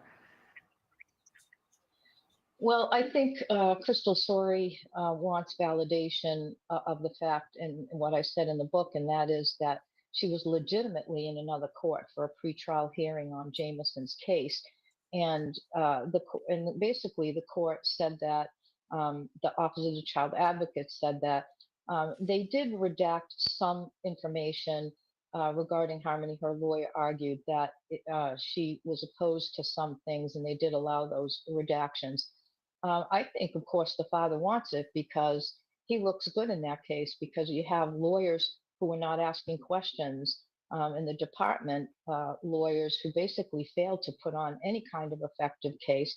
The child's lawyer who completely agreed with Harmony going with her father based on the fact that the child's lawyer took the position that that's what 4-year-old Harmony wanted, which is something I never believed. And so basically what came in as was said by the OCA was that the judge relied on the positive testimony that came in from Adam Montgomery. So you can see why he would want that, because it makes him look good. The problem is it doesn't tell really the true story of what happened. I mean, he was living with Kayla Montgomery, who was actively using heroin and other substances. That never came in. She was never tested. There's no indication that Adam Montgomery was even drug tested, only that he had complied with substance abuse counseling. Well, he was complying with it while he was in New Hampshire, using heroin and meth every single day while he was beating and abusing Harmony. So much of the information is left out. And I think that's what people need to know. But that's why he wants it in, because only his case really came into evidence in front of the judge. Boy, this insight you're sharing is so helpful, Judge. It's so awful. It makes me want to cry as I'm thinking about this. I know. It has broken your heart in every way, hearing about what this child went through, being failed by so many people that should have been protecting her. And do you think, Judge, I know we don't, we can't go back in time, and we don't. In my opinion, well, maybe not only, but I feel that Harmony was failed by everyone. The system, everything failed Harmony, period. Our father was a child of Satan, in my opinion. That's how I look at him. Anybody that could do that to such a beautiful little girl, I can't imagine. 52 years to life is a joke to me. That man deserved a death penalty, in my opinion. I'm sorry. Anybody that harms a child in any way, shape, or fashion absolutely deserves a death penalty, as far as I'm concerned. Like that, there's no way in hell. And I can't. I know my opinion's being expressed. I'm not trying to shove them down anybody's throats. I'm just expressing how I feel on it, you guys. It's just insane to me that that's all he got, and that everybody And I mean, everybody failed her. That little girl was failed in every direction that was turned. She was failed, and I'm sick because of it. Absolutely. This is why I didn't cover her case, you guys, because I can't. I get so angry. You guys have seen me mad about other cases. I get so mad with this case. You have no idea. You don't want to see me because I start flinging words that I don't say on a regular basis. I start doing things that I don't do. So I absolutely adore this little girl, and I'm so heartbroken over this case. It makes me sick. So that's why we didn't cover it. Know how this would have played out if things would have gone differently. If in that hearing, Harmony was not allowed to return to her father. Do you think that she could have actually wound up with her brother Jameson, with Blair and Jonathan Miller, those wonderful parents who are raising Jameson now? Well, I think that certainly is a distinct possibility. I mean, if it hadn't gone that way, I think if she was still in foster care. Summer Wells, I have a very strong passion for as well, Michelle. I did cover the whole case till it got quiet, which I at some point plan on revisiting Summer's case again because I don't like that it's so quiet. There's little things here and there, but Mama Bear was here for that. We covered that case pretty in depth. We have a lot on her case, and like I said, just like with Idaho, anytime there's a change, I'm going to dive right back in head first on that one too. But yeah, but this one, I just couldn't. I couldn't bring myself to do it because I knew how I was going to act through it. You guys have seen me react kind of harshly over certain other children's cases, but that one got me so bad. I just couldn't. It was mainly the anger that I had towards the system and the father and everybody that failed this little girl, because I just looking at her brings tears to my eyes every time I see her because of how everything happened. It's so hard to believe that they will allow for these things to go down. It blows my mind. And that's it right there. There's only so much you can cover until there's nothing, and Summer's case breaks my heart because there's nothing. It just absolutely it does. There should have been so much more, and I can't believe there's not. So it's crazy. It is. It's absolutely crazy. Right, Gina, right. Then, of course, the Department of Children and Families looks to keep siblings together. And I think there's a distinct possibility. Or if she wasn't returned to the mom, then she could have possibly gone back to the very loving foster parents who took care of her I agree, for mate. most of the 4 years that she was in custody. I think she was only not out of custody, but only back with her mom for about 15 months total.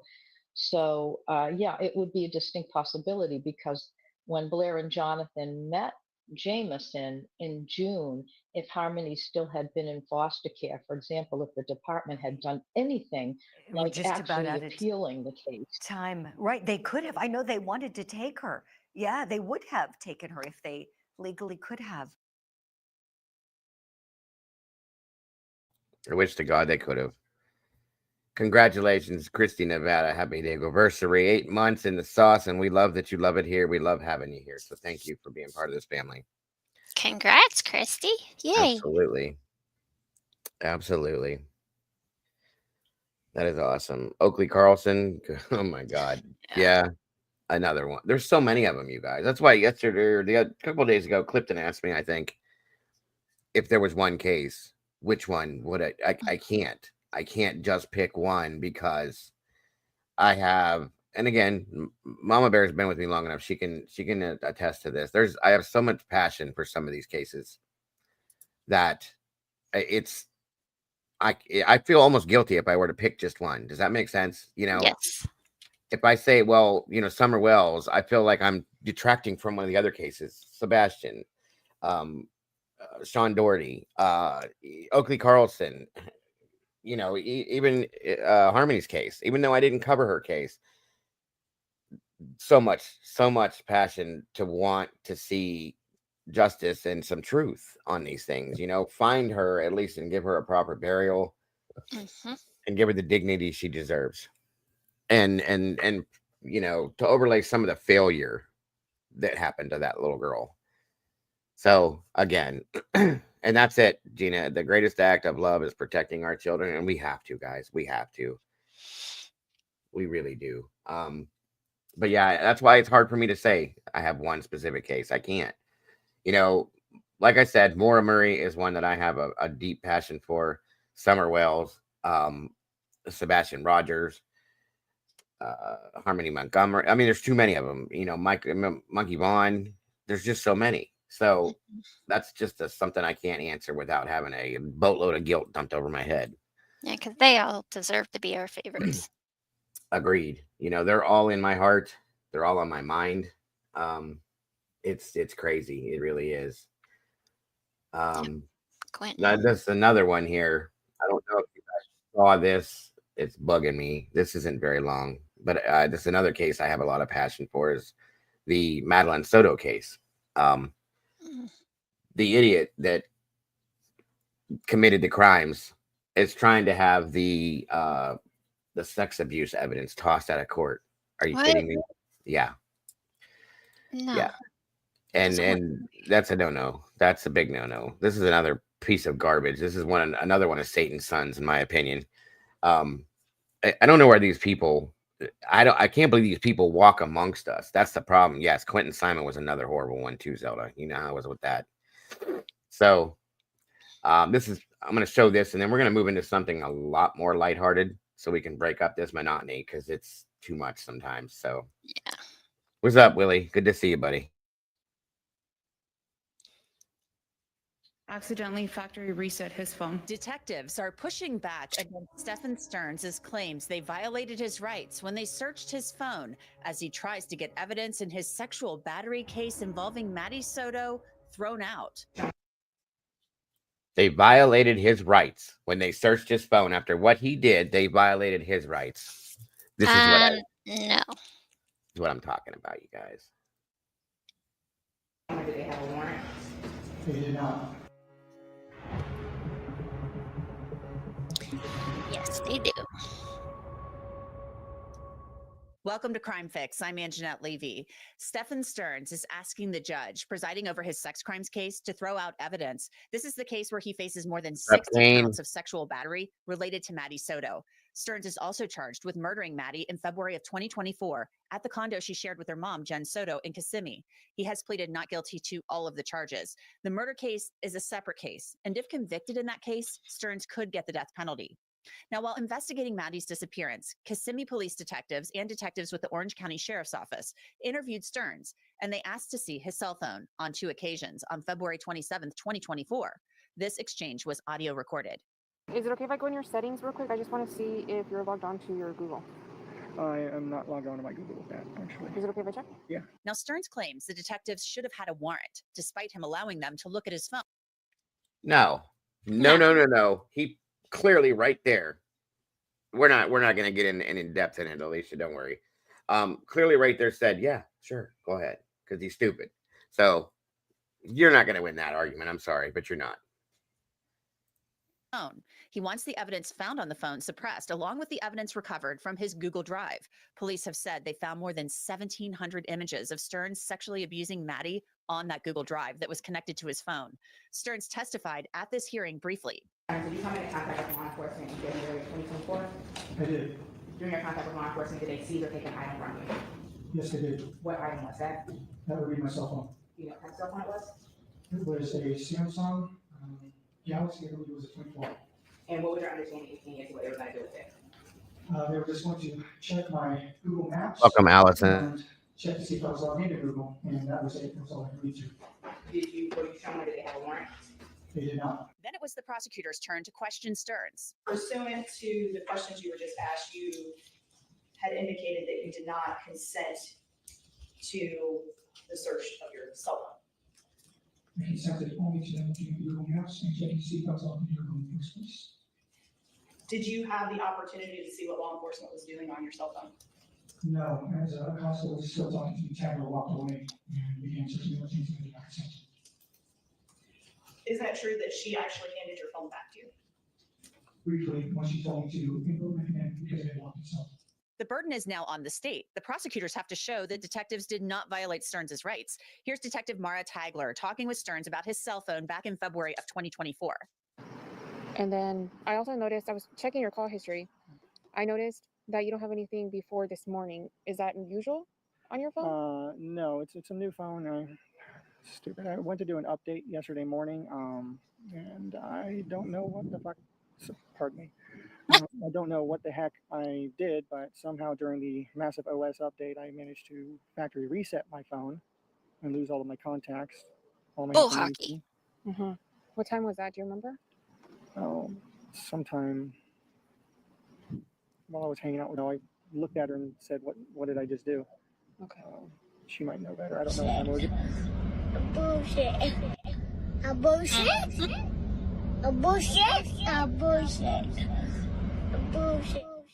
It was when I was here with. Okay. I don't think I have any other questions.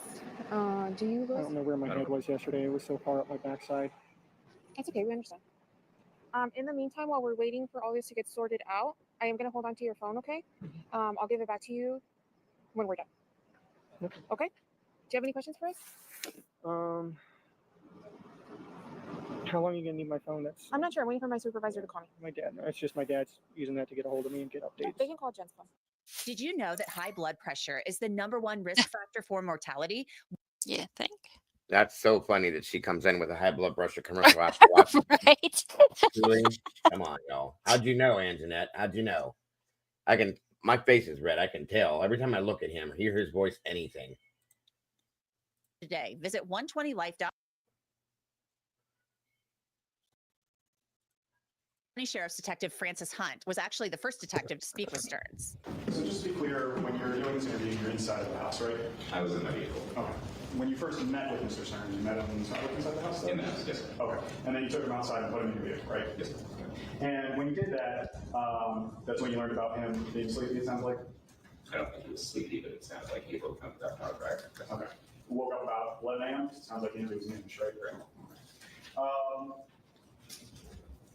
At any point, did you ever see a warrant for any of the cell phones or anything? No. Okay. Did you ever look at No lie, Kane. No lie. Detective Tagler testified about red flags they noted early on in Stephen Stearns' story. He had traveled southbound 3 times on South Chang'an Parkway towards Kissimmee, which was away from the direction of Madeline School. Are all of these times early morning and late morning? Both. And then did you also get some information that in the afternoon, the car was traveling in and out of St. Cloud, Florida? Yes. Specifically, the travel on southbound South John Young Parkway, were those times consistent with what the defendant had described to law enforcement as his locations were? They were not. Tagler had received information from Detective Hunt about Stearns that raised some suspicion when it came to Maddie's disappearance. Detective Hunt told me that Madeline and Stefan had slept together in room number 4 because Jennifer needed to get more rest that morning. Equipped with this information, did you come into contact with Stephen Stearns? Yes. How did you know who was Stephen Stearns and how to find him in the area? Detective Hunt pointed him out. Was your encounter with Mr. Stearns audio recorded? Yes. Then the questioning turned to whether Stearns was free to leave at any time and whether he consented to Detective Tagler looking at his phone. Was Mr. Stearns' path of travel impeded by either of you? It was not. Was Mr. Stearns free to leave? Yes. Did Mr. Stearns ever communicate with you either verbally or by body language or physically a desire to end the communication with you? He did not. At some point during your interaction with him, do you request for Mr. Stearns to take out a cell phone? Yes. Or to look at his cell phone? Yes. Can you remember where the cell phone was, where the defendant's cell phone was when you asked this question? I do not. It was in his possession, but I don't recall where he grabbed the phone from. Did the defendant consent to allowing you to look at his phone? Yes. And do you remember if Mr. Stearns' cell phone was passcoded protected? It was. Who entered the passcode into the phone? Stefan. After Mr. Stearns entered the passcode in the phone and unlocked the phone, what did Mr. Stearns do with the phone? He handed me the phone. While you are holding the phone, where are you standing? In the same position next to Stefan. Do you hold the phone in a way to allow others to see what is on the phone? Yes. Where is Mr. Stearns at as you are looking at the phone? Directly standing next to me. And initially, the interaction and how the cell phone comes out, you bring up looking at maps in the phone. Correct. Are you familiar with the type of phone that the defendant had? I am not.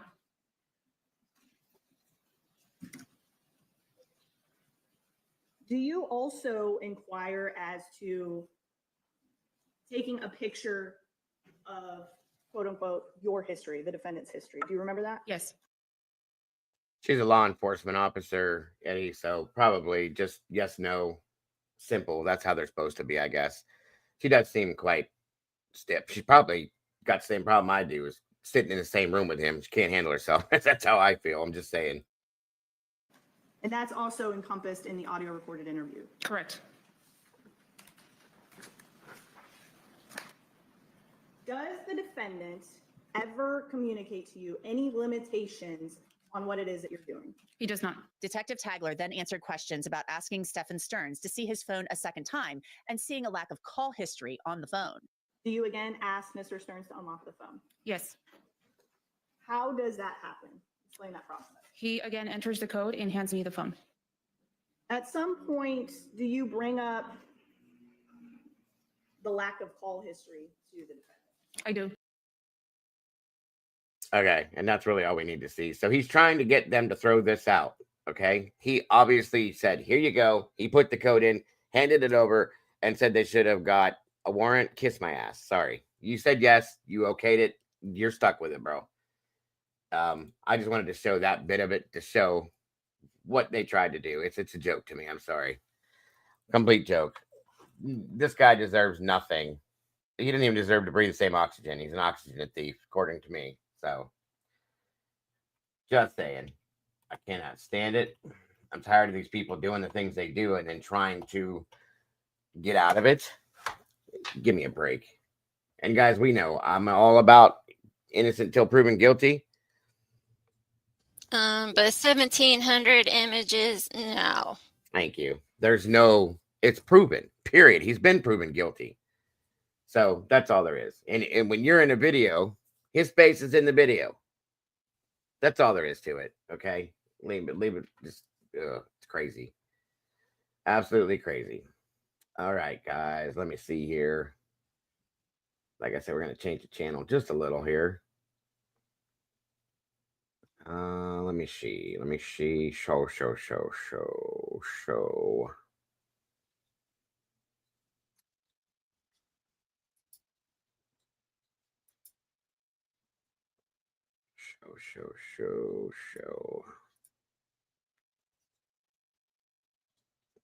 Where are they?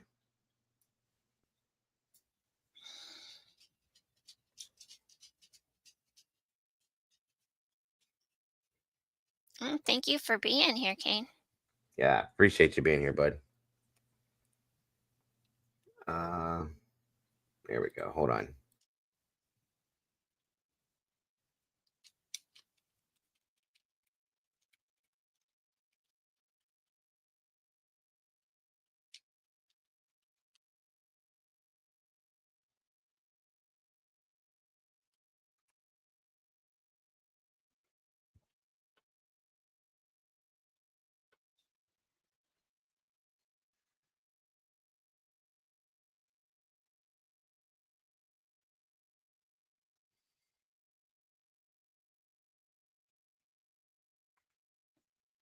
All right, so a little positivity, guys. I throw this segment in every morning show now.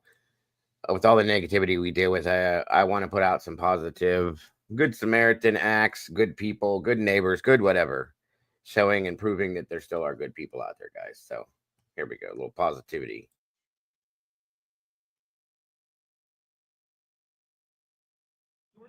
Hello, everyone. Some people don't even know their neighbors' names, while others are lucky to live next to wonderful people and even become friends with them. Today, you'll see some of these lucky ones. And who knows, maybe you'll be inspired to spread kindness to your own neighbors more often.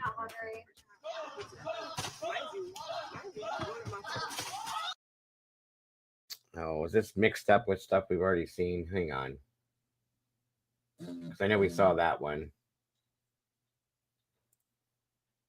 Okay, maybe they just mixed it in with this too. Hold on. They're probably sleeping. What's your name? Oh, Moses. Thank you, Moses. I've seen you walking past the neighborhood a lot. You live Yes. down around the corner? Yes, sir. Thanks, Moses.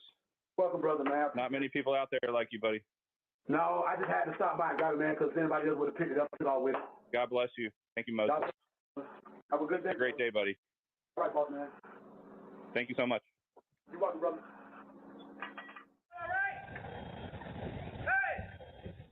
Come out the house! Come out the house! Aubrey!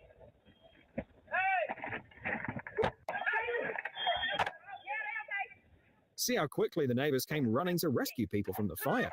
Maybe it was their quick response that saved the homeowners.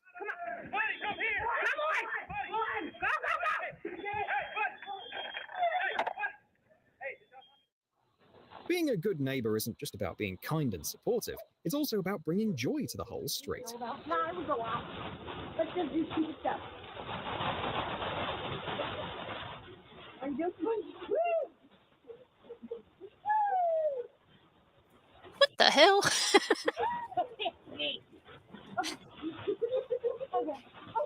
I mean, at least you'd stay warm.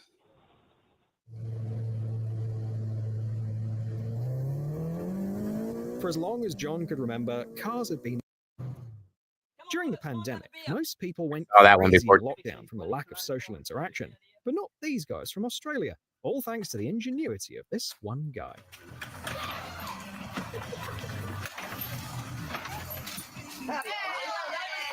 Hold on. Like 1.5 meters, please. Well, that's one way to do it. Well, damn. I mean, shit. Okay.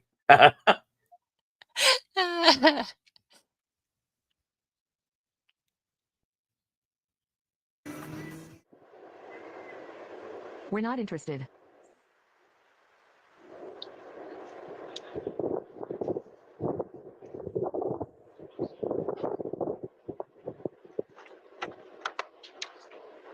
We're not interested. Hey, Oh, it's automatic. I was just getting some pizza. After hearing that his neighbor had undergone a serious surgery, this guy decided to show his support by personally delivering a pizza, a thoughtful gesture that deserves great respect.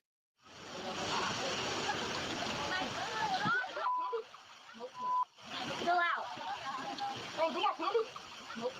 Fill out. Here. You want out? No, I steal it.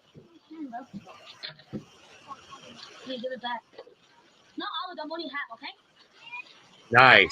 Some children could teach adults a thing or two about kindness. These kids knew that others would follow in their footsteps, so they decided to share and fill the empty bowl with candy. That is awesome. That is awesome. When you see the bowl's empty and then they Yep. start putting there, that's amazing. I love that. That's cool. During the storm, the wind tore the flag loose and carried it away, but a kind neighbor brought it back. A small act, but one full of respect and care.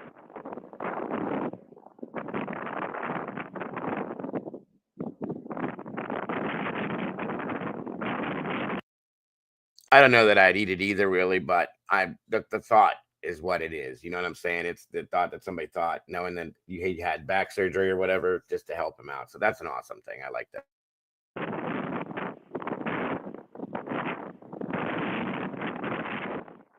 Sometimes, if you have good neighbors, they quickly turn into friends, and before you know it, they feel like family.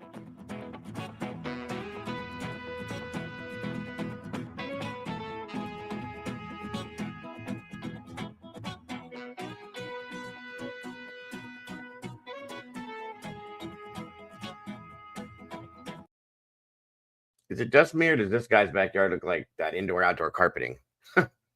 It does. I don't know that that's real grass, guys. Just saying. Looks good, though.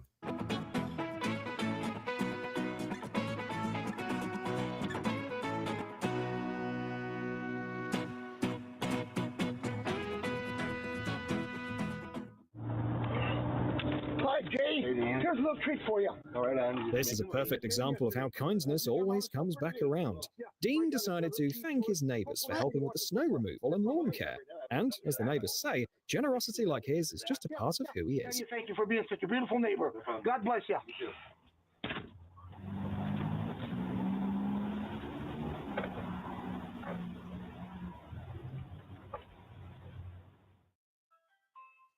Hey, I live next door. I've got problems with the Wi-Fi. Okay. We saw this one before. They mixed these in with some other ones, but this dude, I don't understand this at all. This is too much for me. Hey, okay, so why are you here to me? Well, it's your Wi-Fi, isn't it? Have you done something? Okay, but I've not got a problem with my Wi-Fi. Well, I've got problems with your Wi-Fi. You've put a password on it. What do you mean? Look, how long have I been here now? I've been here 2 years.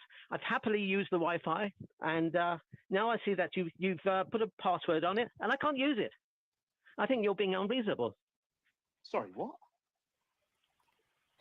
Sorry. Wait, what? What did you say?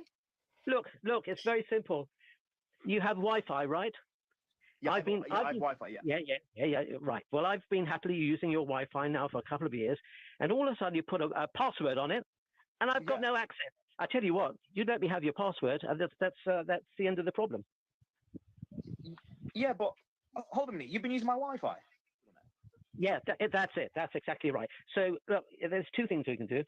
One is, and I think the easiest thing is, let me have your password, or of course you can always remove your password. I mean, it's just pretty easy, really. Simple as that. I wonder. I mean, you want to help pay for it, bud? You want to offer a few bucks, maybe, or maybe bake him a cake or some shit? Jesus. I mean, he's already been using it for a couple of years. What difference is it gonna make? I mean, he acts like he did something wrong here. Yeah, okay. What the hell's going on? Care about your home as if it were their own. But this man's neighbour got really lucky. When he saw flames in the window of someone else's house, he asked his friend to call emergency services and immediately rushed to put out the fire.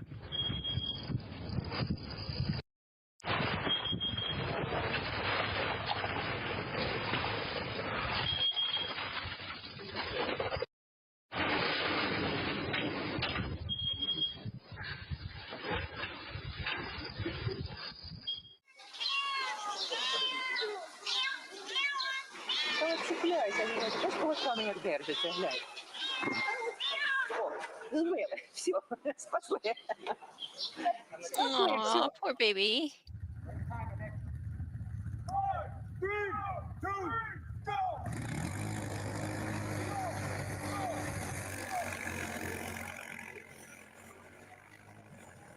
That's the way to do it, I guess.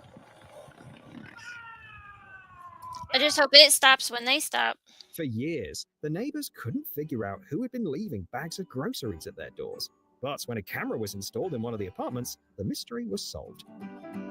Well, Willie, that wouldn't be Of as course, much they couldn't fun. let such What's that? I said, Willie, that wouldn't have been as much fun. Of course not. Come on now.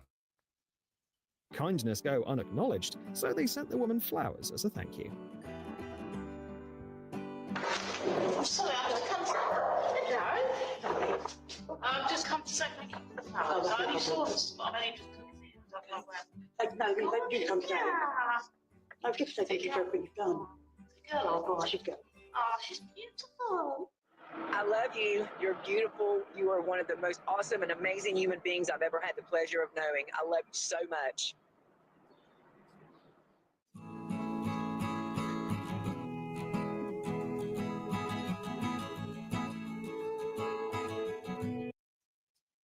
Yeah, this one's mixed with a bunch we've seen already. I don't know why I saw that one.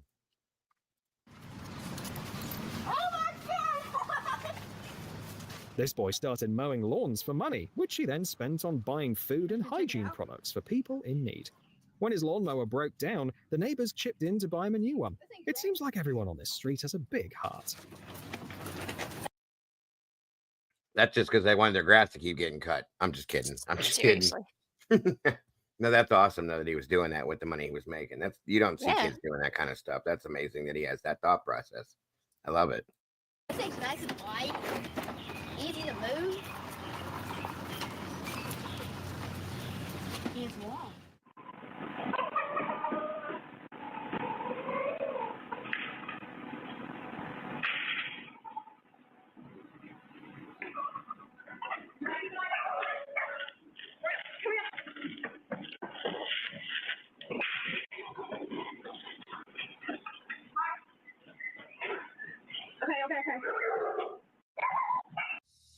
Losing a pet is always a scary and heartbreaking experience. But if you have kind-hearted neighbors, there's no need to worry. Just imagine the joy of the owners when they returned home and found their beloved dog.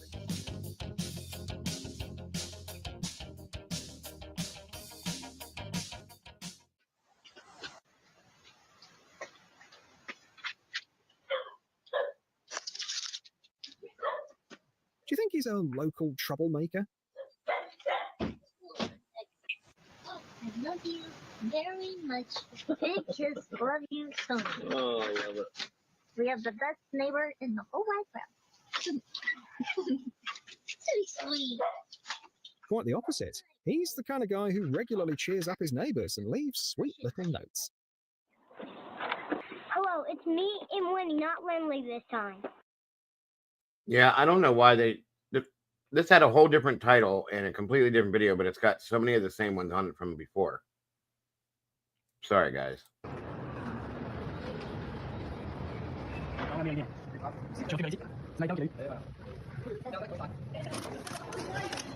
Quel cerveau!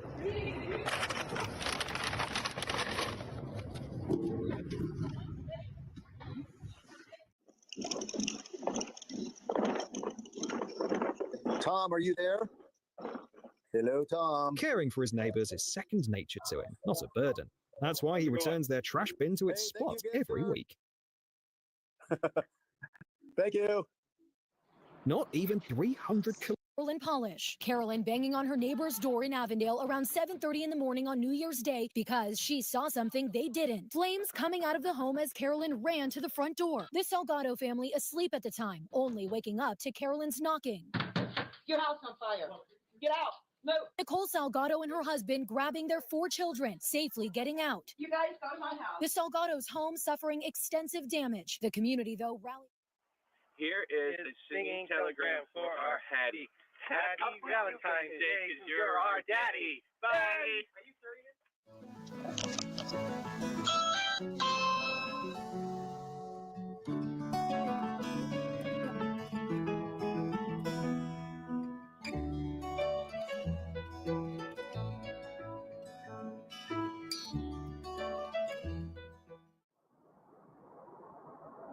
Thank you so much. Thank you very much. There's so many. Thank you. This is a beautiful reminder that the true measure of a person's heart lies in their actions. Even though the elderly man doesn't know English, it doesn't stop him from spreading kindness to those around him.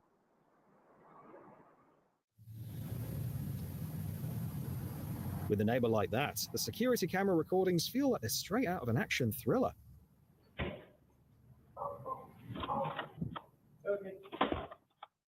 What the hell?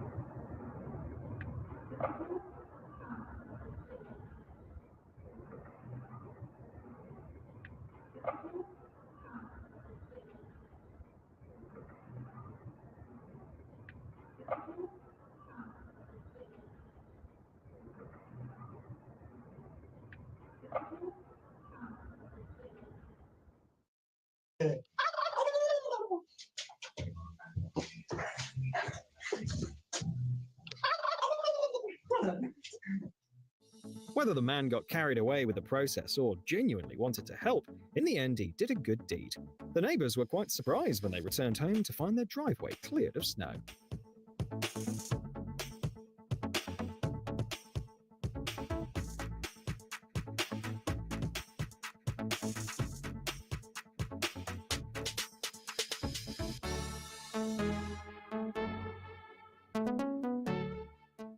This neighbor tried countless times to scare her, and now, finally... What? I said hi. Oh, yeah, you're here. What's it? How many people came together to help their neighbors move their house? Living in this area feels like winning the jackpot. It gives a whole new meaning to moving, doesn't it? Jeez. Right? Like, this is one way to do it.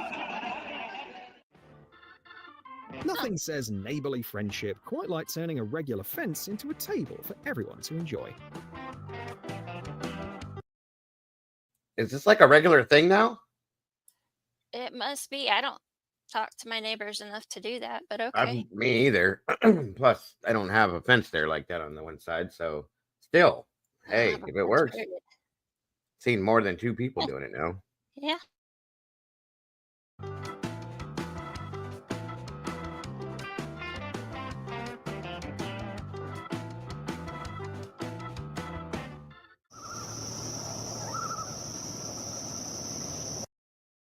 I just had his brother on my front porch last night, and he was this big, all white too. Scared the shit out of me. I'm not kidding. Not kidding. Good Lord, Noel. Thank you so much for that. Good morning. God bless. That's amazing. Aw. Thank you so much. Hold on, Mama Bear. I got. Okay. Thank you, Noel. That was very sweet.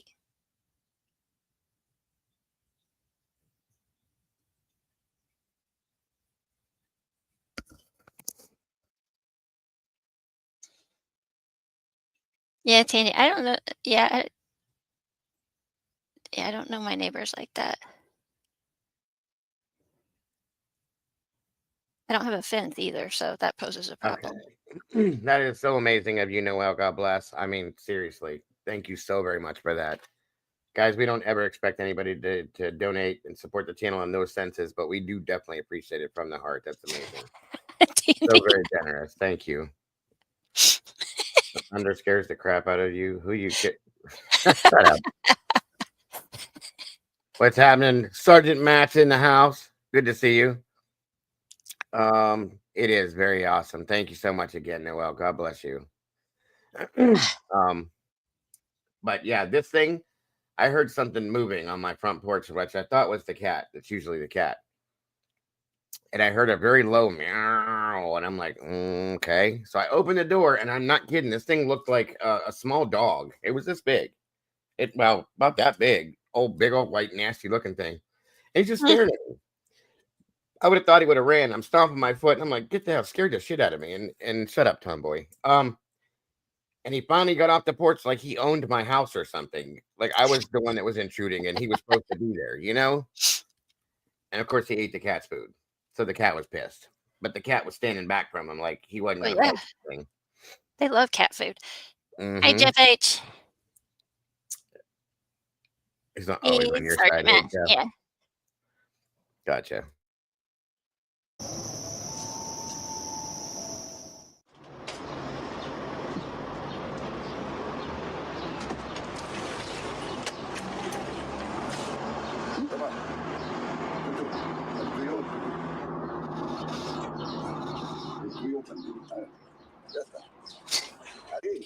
He might, Kane.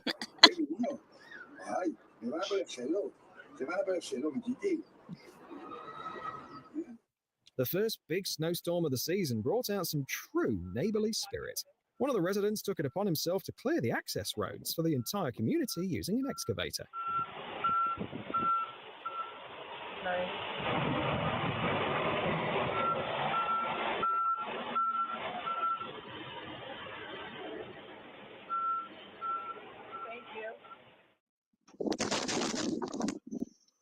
They were just walking by and happened to put the trash can back in place.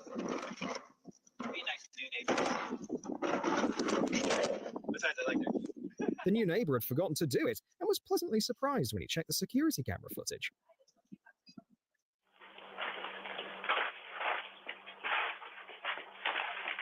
At first, the owners thought their package was being stolen, but it turned out to be the opposite. Their kind neighbor had hidden it to keep it safe from thieves. Hey, this yours? Yeah. It was outside by my bike, man. Thank you, bro, man. I know how it is, man.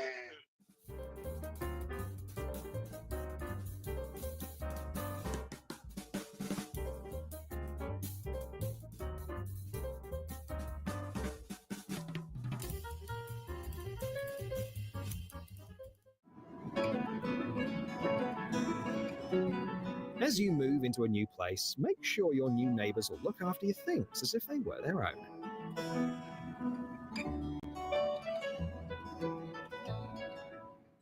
Are you touching me? Dude, stop. I don't know you. You're my girlfriend. I have no idea who you are. Please She's been stop. together for 2 years. I have no idea who you are. Please stop. I know her. I She's don't just playing know her. around. I don't know her. Did you just touch my kid? It's our kid. It's not our kid. Seriously? Yeah, like maybe just, you know, if she is joking, you gotta just. I don't you know. I have no idea who he is. I have no Okay. idea who he is.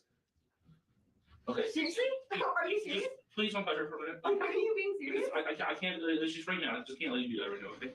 So just chill out for a minute, please. Seriously? She clearly is not happy right now. Okay. Even if she's joking, you gotta leave her alone and let her calm down. Even if that's the case. Okay. She was possibly stop. What the hell is wrong with you? Like, bro, seriously. Stop. Seriously?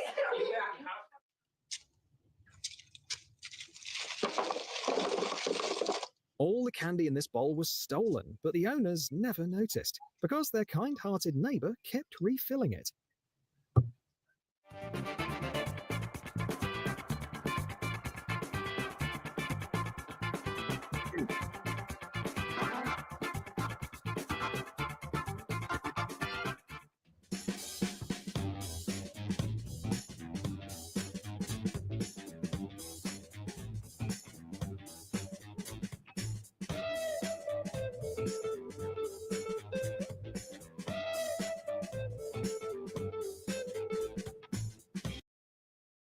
What? Good Lord, Noel. Noel. I mean, I buy a That's a coffee lot of machine for coffees. that. Jesus. Honey doll. Good Lord, my dear. God love you so much. That you're amazing. That's so sweet Oh, of you. God jeez, bless. honey. And I definitely will. Oh, Unbelievable. You're so amazing, Noel. God bless you. We really appreciate you. So very generous. Good geez. I don't even know what to say. yeah. My goodness, honey. Yes, that's so amazing. So very generous. We absolutely adore you. Appreciate you. Not just for that, but just in general. You're so sweet. You're Yeah. always here. That's amazing. God bless you so much. Yeah, that's going to be a hell of a coffee. That's for sure. I hope you're ready, Bear. I'm gonna be buzzing for the next year. Agreed. Good Lord. My body So hasn't had that amazing. much, hasn't had a caffeine in years. It's I gonna didn't even know go what down. that's why I said that. Good geez. I didn't even know what to say. It's like, wow. Yeah. Thank you so much. Oh. You're so very generous. God bless. Wow.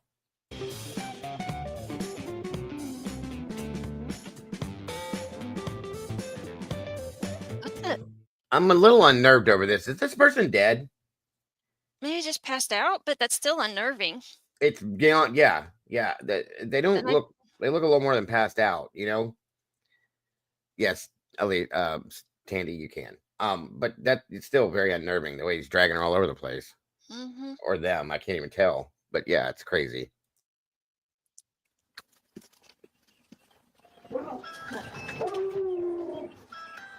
That pissed Diesel off. I got you some tomatoes. I'm sitting them. Do you hear that dog? Sounds like a huge dog. That's what I was saying, Meanie. That didn't look. Now I gotta go back and watch it again. It's freaking me out. I didn't see all of it. I just saw him at the end. That's what I mean. It's freaking me out now. Okay, hold on. Okay, they're dancing. Oh, okay, they moved. She's drunk. I hope that's all that was. Look. Or is it a doll? No. She's drunk. Kind of walking a little. That's creepy. Sorry. Yeah. It's just crazy. That pissed Diesel off. I got you some tomatoes. I'm sitting them. I bet that's What what the wisdom actual dog hell? sounds like. What?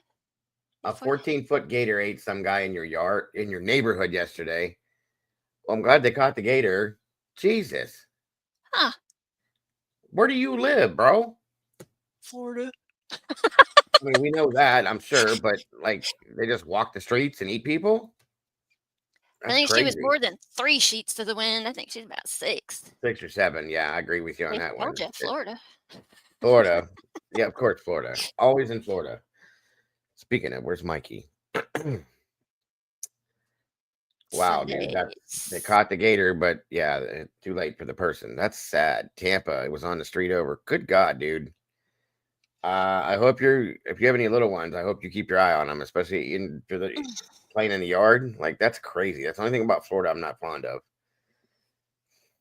There's a lot about Florida I'm not fond of. Well, yeah, there's a couple of things too, I guess you could say. That's a few more. The hurricanes, the gators, the heat sometime. Mm-hmm. Mikey should be coming around. I talked to him yesterday. I thought maybe he's just sleeping off a hangover or Well, something. he's been busy too, but that's mostly it with work and stuff, getting prepared for the opening of the pool season. Mm. That's what he's been doing. So, Tammy, we like having you here, Kane. we'll fix your pineapple. Okay. There you go, fixed it. Right, Tammy? Oh, Oh, we have another one. well, at least there's other people, though. It's not just.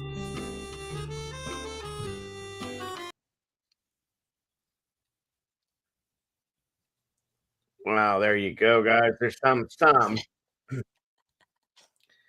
good Samaritan situational stuff. Some of that was weird, but still, just a little positivity to throw up in there.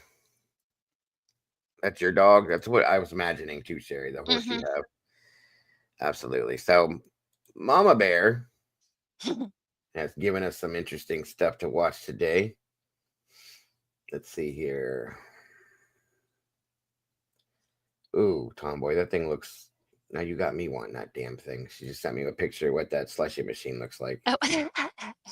Yeah, that looks interesting. So, you guys, some of these things are just insane. Mama Bear has the great ability to be able to find some of the dumbest people that exist in our country, and some of the stupidest stuff that you would imagine. This next one, the first one, oh God, this one here. Which one? I don't even know what to say. This woman. Oh God. All right. It wasn't me. It's not Yeah. mine. Well, this is just as much as the one we watched before, where the syringes were found in the guy's ass, and he said, "I don't know how they got there. They're not mine." So, this woman, as you can read, police found meth in her, and she claims it's not hers. A female correctional officer found. Do not, Tomboy. Yeah, right. The correctional officer found $6,233 along with it. Now, this is where I got a little nervous here. Along with a clear plastic bag of roughly 1 gram of methamphetamine in Ashley Rollins' vagina. Okay. $6,233. Guys.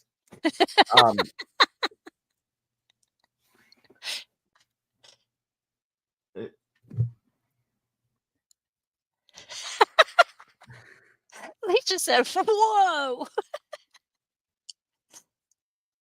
Police in Louisiana say they found meth when they did a body cavity search on a woman who claimed the drug wasn't hers, and she didn't know how it got there. The Quachita Parish Sheriff's Office says 23-year-old Ashley Rowland of Galliano was arrested July 31st on a felony theft charge in possession of a controlled dangerous substance after a man she had been staying with for about a week complained she took $5,000 off his dresser and left. Are you kidding me? It's on Sunday. Hold on a minute, you guys. Sorry.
Because you certainly don't want it in ones.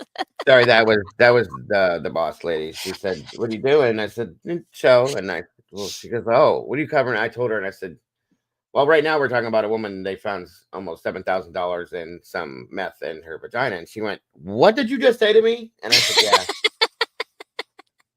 "Yeah." Okay, here's my problem. Okay, Bonnie said she hopes it was in large bills. well, there's my problem because a bankroll of $6,000. I want to know how you.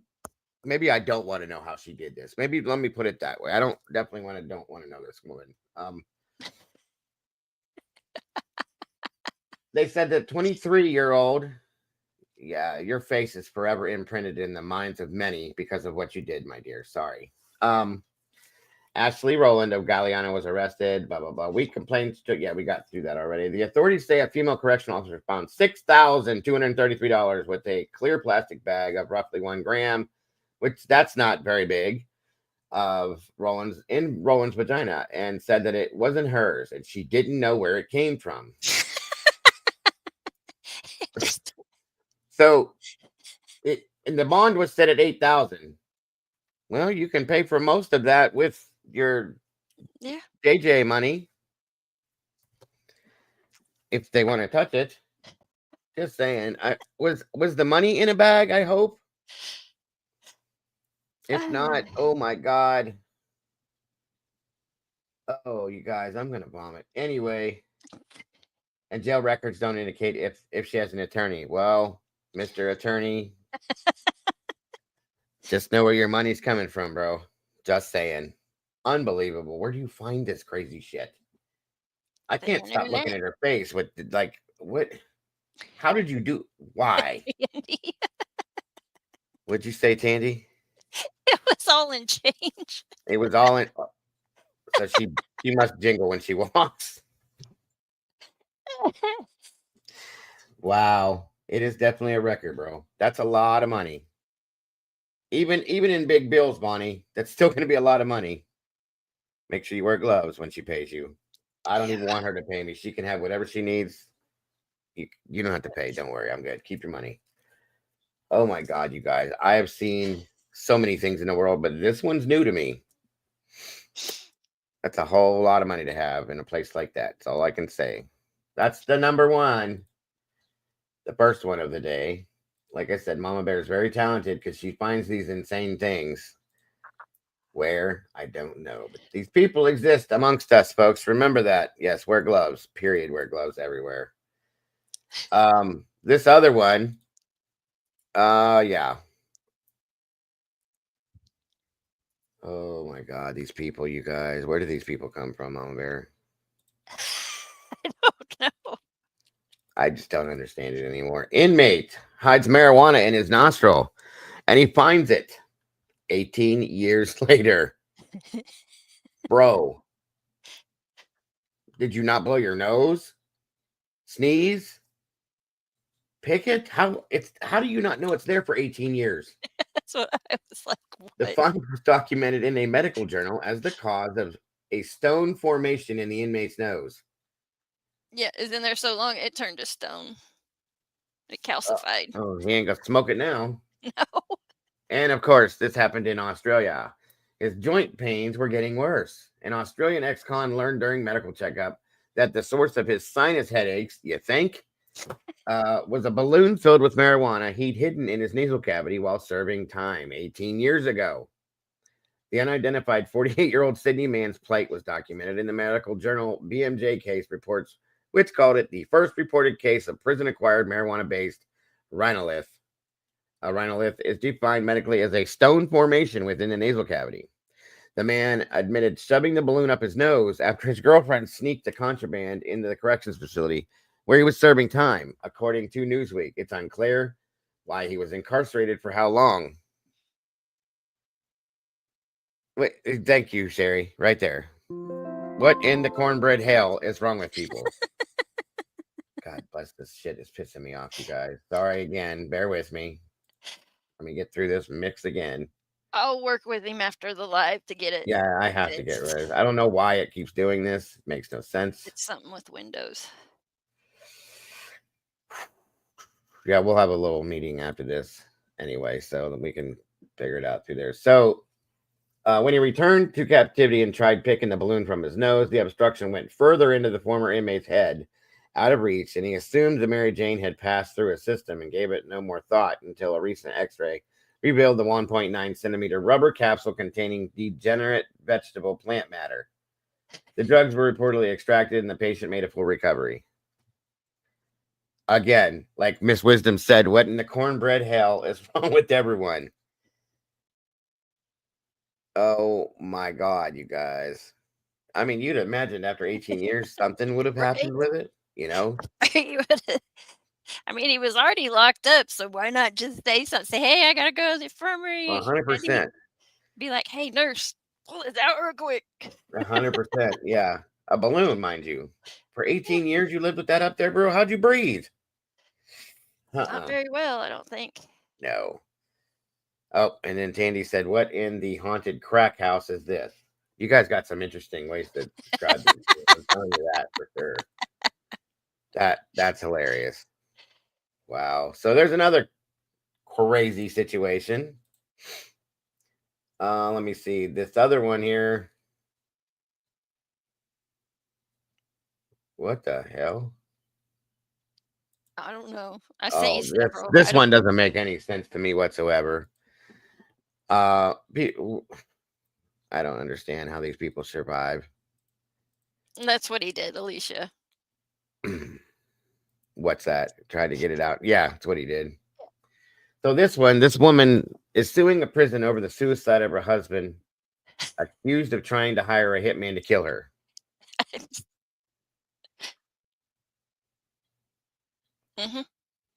Okay.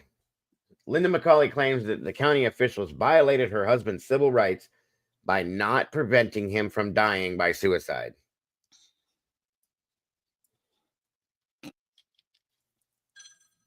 I don't understand this anymore. It's okay. Good God almighty, you guys. 1 second. This is the wife again.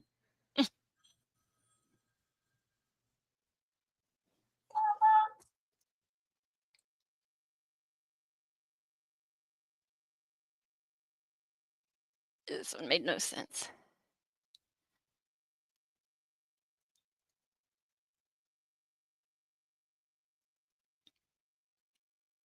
Hey, he tried to kill me, but I'm gonna sue when he takes his own life. What?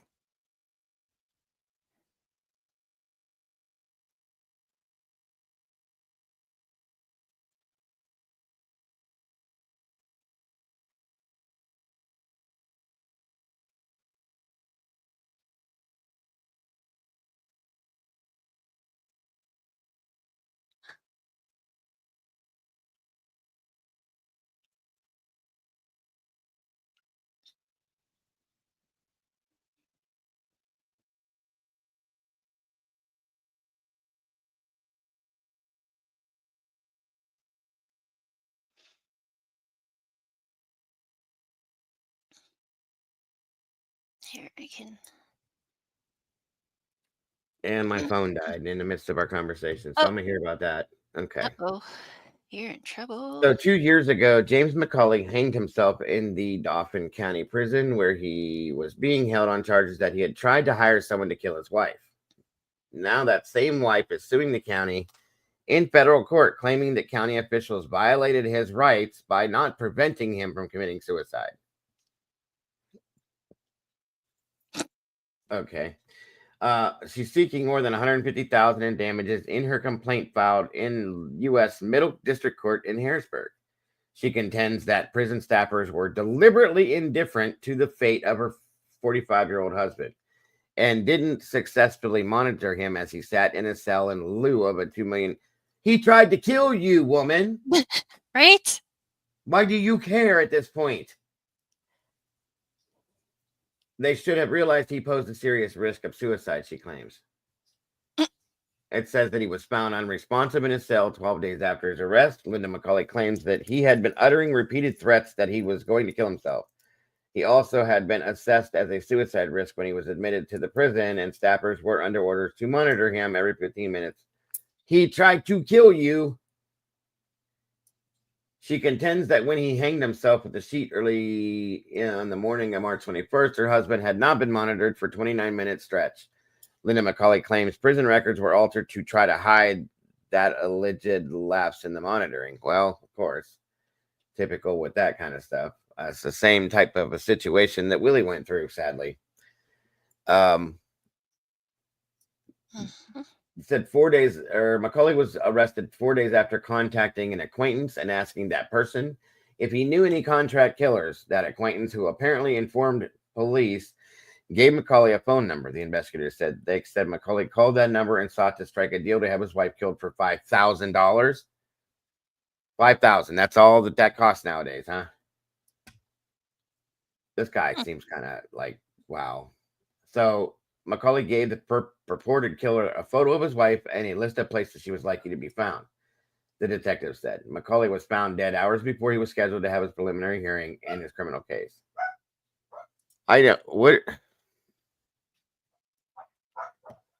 What's wrong with people? I do not understand people anymore. That's crazy. That is crazy. Let's see. Oh, wow. Hold on here. Oh, you got some good ones in here today. Yeah.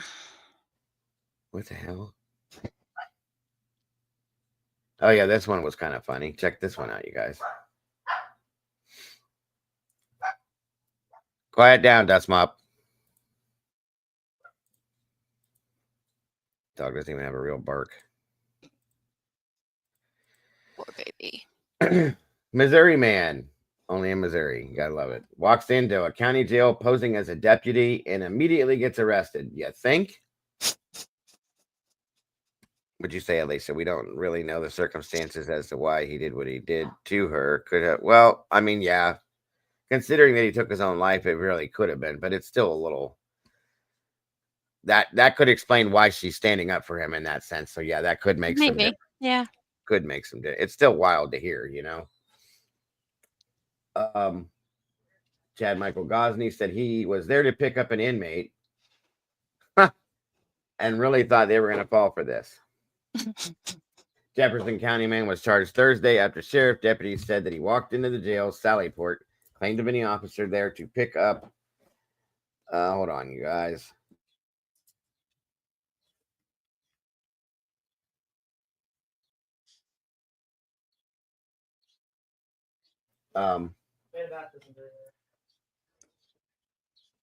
Said he was there to pick up an inmate. Sheriff's deputies let the man in, closed the door, and arrested him. He was later charged with a misdemeanor charge of false impersonation. The sheriff's office said on Facebook, that's misdemeanor?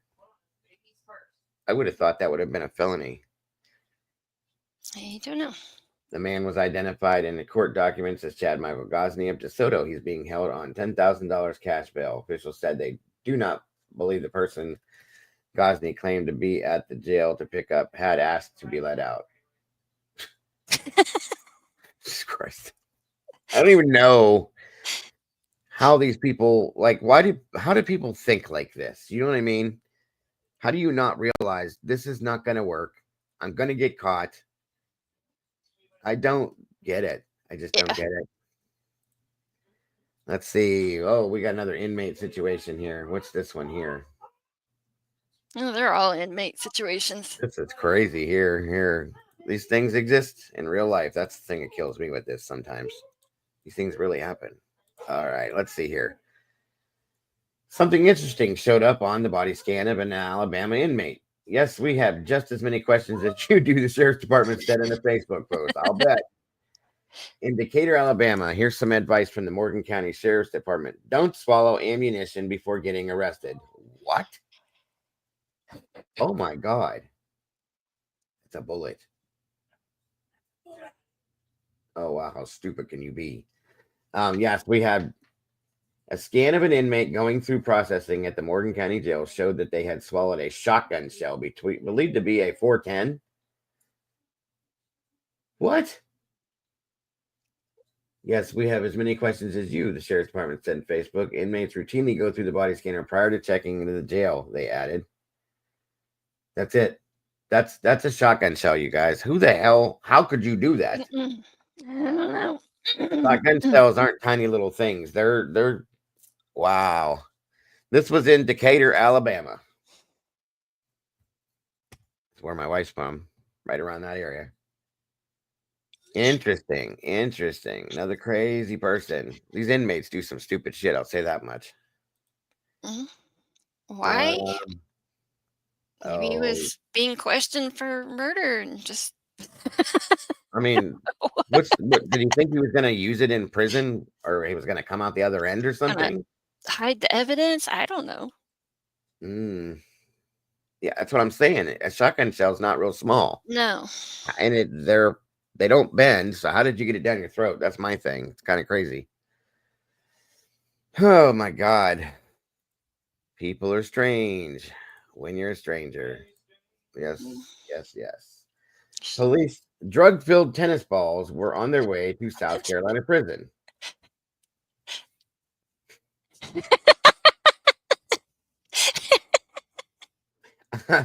A group who had a launching device had planned to hurl the balls toward the prison. A group, not a person or an inmate's girlfriend. A group. Kathy's out here with her slingshot, slinging these books, you know. Good God. There they are. There it is. All the drugs inside the. I mean, I guess it would be smart, but you don't think they're going to see these balls flying over the wall and not question it? Bright yellow. Good God.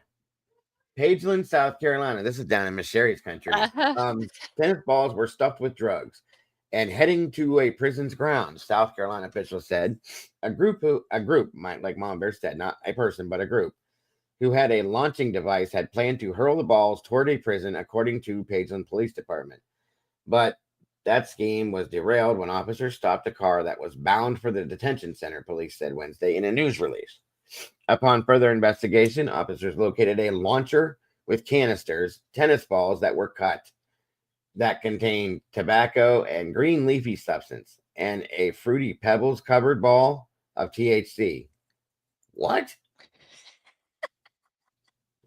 The substance that contributes to mental effects of marijuana, officials said. A photo that Pageland police posted to Facebook shows the substance formed into about a dozen rough balls and wrapped in plastic. In all, police said they found about a quarter pound of marijuana, more than 1 pound of tobacco, and an open alcohol container. So that explains why they did it, because they were drinking.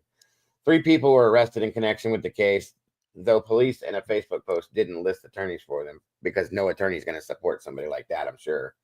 Terrell Freeman, Terrell Rashad Jones, and Alexia Shakia Turner Stewart were all charged with possession with intent to distribute. You think? Marijuana, criminal conspiracy, and open container. Freeman faces additional driving-related charges, and Stewart faces another drug-related charge, according to police. Officials didn't say which prison the group is accused of trying to reach, thank God. The Evans Correctional Institution and Bennettsville Federal Correctional Institution are about 45 miles from Pageland. The town is Chesterfield County, roughly 75 miles northeast of Columbia, near the North Carolina border. And there's the Fruity Pebbles. What? I don't understand. Jacob Munster, hello again. Question about Idaho 4. If Dylan saw Xana, where was Ethan? I heard he was found outside the door and Xana inside. So I don't believe that was true. Because it would have been stated, I have to believe in Judge Hippler's affidavit that he dropped the other day. He had to have been inside, from my understanding. Inside the room on the other back side of the door. That's the only thing I can think of, Jacob. Yeah, Evans Correctional.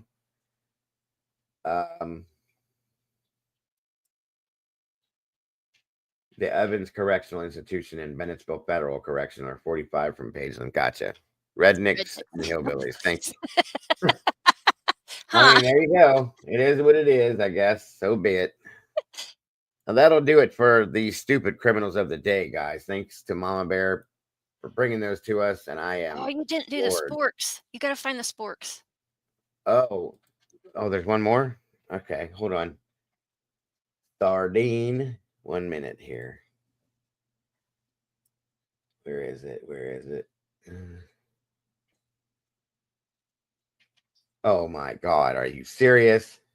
Yeah, you gotta tell that one. Gotta do this one to end it with. Then I thought that the vagina one was the most interesting, but No, I sir. don't know, guys. Here we go. This is quite interesting too. The joys of being in the true crime realm. We get to see all the stupidity as well. Jailed Oregon man accused of lunging at deputy with weapon made of plastic sporks. The weapon consisted of 6 sporks bound together with plastic wrap and an instant coffee wrapper. The Multnomah deputy was struck in the face but not severely injured. What the hell? 23-year-old man is accused of lunging at a sheriff's deputy in the downtown Portland jail with a handcrafted weapon made out of 6 sporks bound together with plastic wrap. Nathaniel Xavier King Collins is accused of attempted first-degree assault, 2 counts of attempted second-degree assault, and attempted assault of a public safety officer. The alleged assault occurred around 9:20 a.m. Wednesday at the Multnomah County Detention Center as Sheriff's Deputy Eric Reed opened the door to Module 4C. King Collins was caught on video lunging towards Reed and attempting to strike him in the eye with a white object. Multnomah County Deputy District Attorney Alex Hargrove wrote in a probable cause affidavit the deputy was struck in the face, but the improvised weapon missed his eye and grazed his cheek. The prosecutor wrote in the affidavit other deputies responded and placed King Collins in handcuffs. The object he attempted to stab the deputy with was made of 6 plastic sporks bound together with plastic wrap and an instant coffee wrapper. A search of the inmate's cell turned up a second similar weapon, Hargrove wrote in the affidavit. King Collins was arraigned in court on allegations Thursday afternoon. He faces other pending charges of robbery, theft, and criminal trespass, and 4th-degree assault from unrelated cases issued last year. He had pleaded not guilty to those charges. He's due back in court on Friday. I'm trying to imagine what you could make with 6 sporks. Is it like a Freddy Krueger claw? Is that what he said, Bonnie, when he went at him? Fork you? Spork you. Spork you, dude. It's like, These people are nuts. These people are nuts. Did he bound them all together? Like, you know what I mean? I think like so. That? I don't. A Freddy Krueger claw made out of I don't know. plastic. I don't know. If police are saying that BK's car is on camera, how did they know that his car if they couldn't read the plate? Well, it's based on the fact that it's the white Elantra. They're believing it's his car, Jacob. There's probably no proof that it's his, though, as I believe. Okay, so there is that. The dumb criminals and idiotic stories of the day. A little lighthearted. And then that being said, it looks like we're going to try to... Oh, yeah. We'll save that one for tomorrow. Tomorrow, guys, I'm going to bring forth to you some of the 10 of the best and or worst prison recipes. Oh, yeah. That's going to be interesting. That's for tomorrow. Let's see if we can get some laughs in here and get out of here for the day. And you can go enjoy your Sundays without having, or your Sunday without having to hear my whiny ass voice. Let me see here. Show.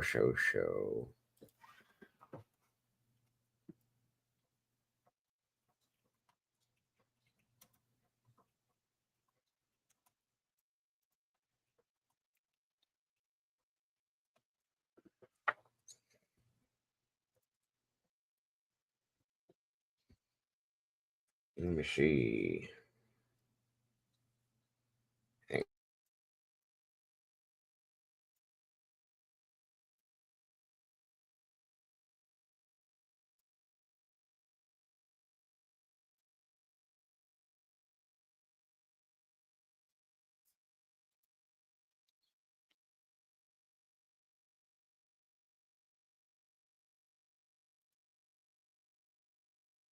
Let's start off with some photos of some amazing Walmart people. The people that go to Walmart, that you see in Walmart, are absolutely amazing, folks. This guy here, how many suspenders does one man need? Oh, goodness. Dude, how heavy are your pants? First of all, like 1, 2, 3, 4. What the hell? I don't even know what that is. That looks like some kind of a torture device or some weird. Welcome, Miss Deb. Thank you so much for joining us. And I appreciate that compliment. And I appreciate that too, Bonnie. Well, thank you both. That's a lot of suspenders, folks. And those pants look the pants look big though. Maybe that's why.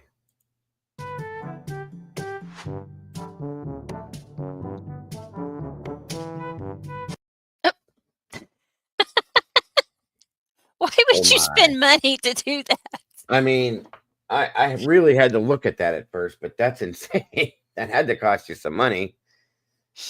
I bet you, yeah, Candy. He probably does have a crazy wedgie.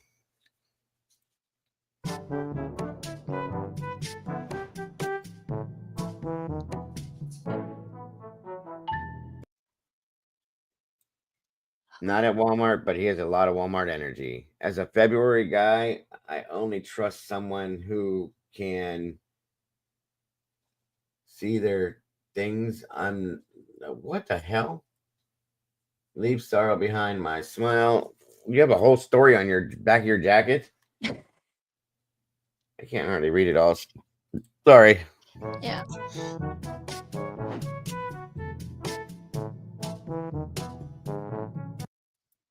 It's not every day that you see the monks of Walmart. No, that's something I've never seen in Walmart. I'll tell you right now. Interesting.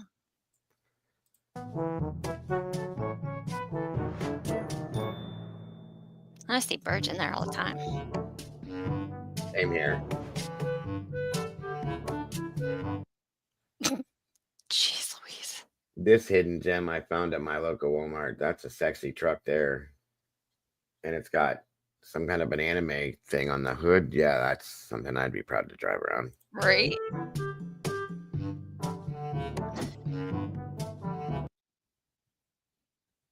This dude in Galveston today, what are you doing?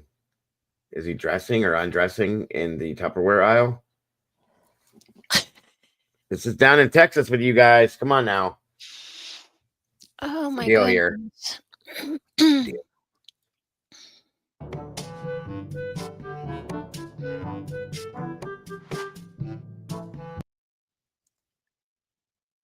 How?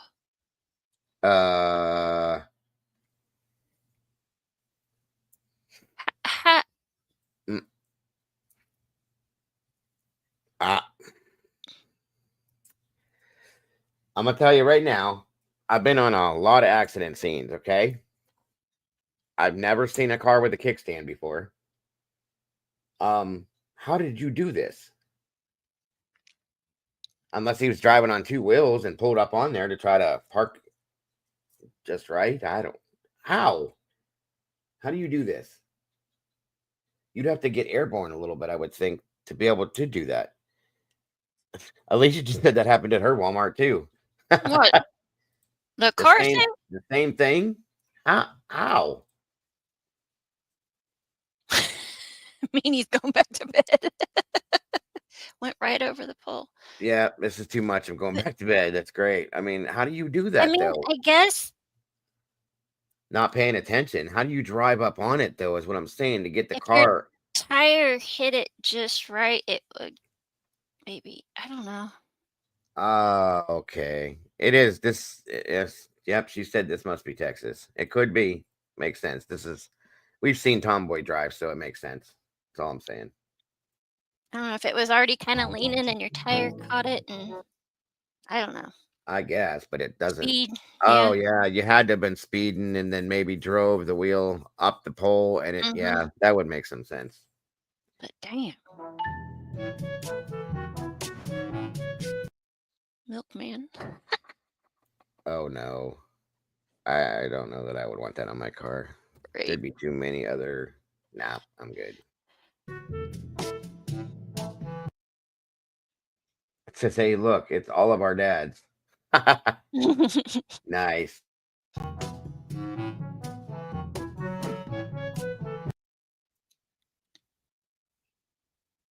Feel like they missed an opportunity to protect and service. Booty patrol.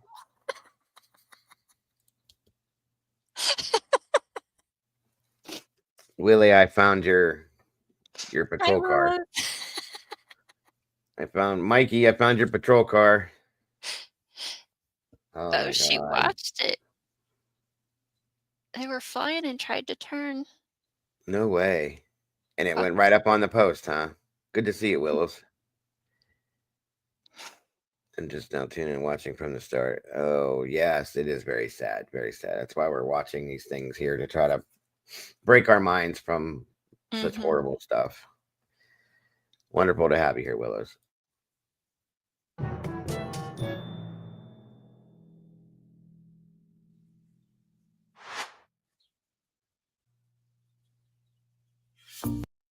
Oh, I've never kept my eyes wide open for so long. right? Don't blink. Not blinking. Don't blink. Nobody blinked. That's insane.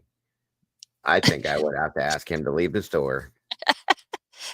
Freedom of expression, I guess, guys. That's how it works. Like, huh? That's wild.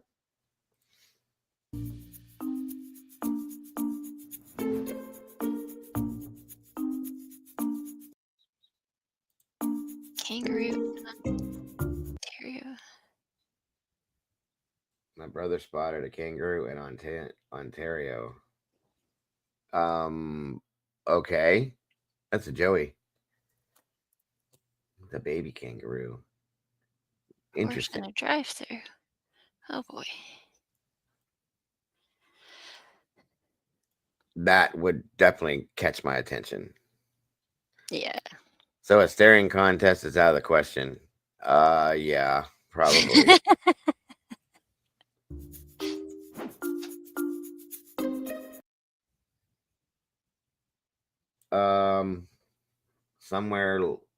Somewhere left their shat pair of underwear in the Walmart bathroom. Oh, gross. Seriously, like, why even? Yeah, well, they probably grabbed a new pair from the shelves, and you could have put them in a garbage can at least. Good God. Right?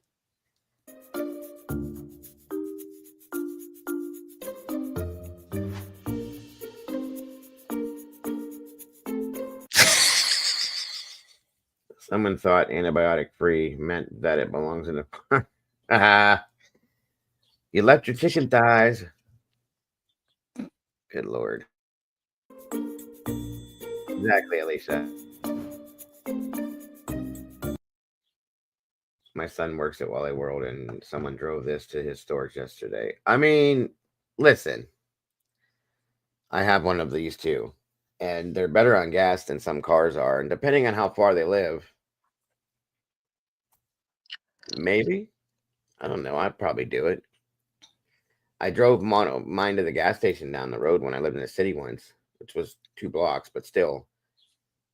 Eyes near the depends. It's not on a pole. That's a good point, James. Good point. It's not on a pole. These things move. They can get moving if you kick them into high gear. So it is what it is.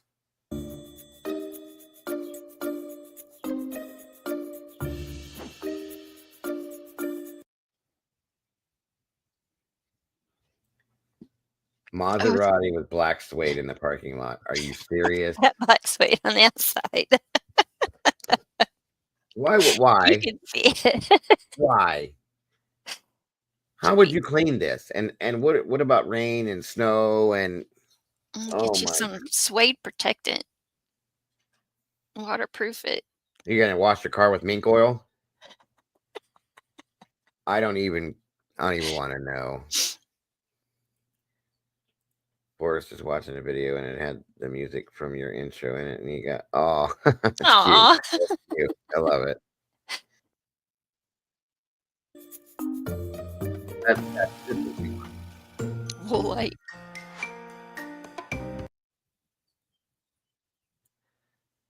Dutch people love Walmart too.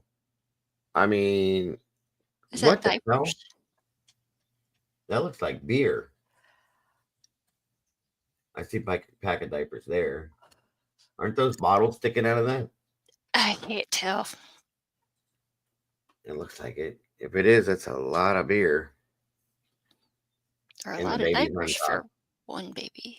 Yeah, right. And he's up on top of it. Like, yep.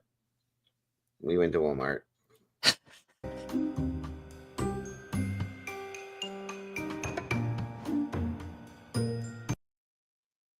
Christmas sweater of Santa doing coke from Walmart. Oh, Oh my God, it is. Look, there's the straw, there's the lines, and look at his eyes. oh, That's a new one. That came Yeah. from Walmart? Wow. And it says, let us know. Okay, then. Interesting.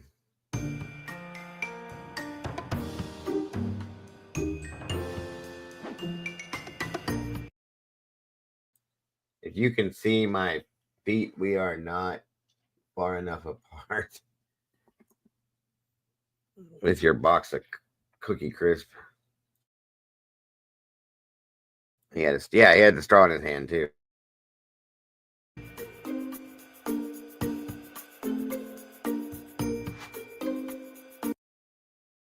Oh my God, seriously? This is the Walmart power couple, it says. Racist and in a flannel shirt. Is that a woman? I think it is. don't know. Good Not gonna. God. Power couple for Walmart.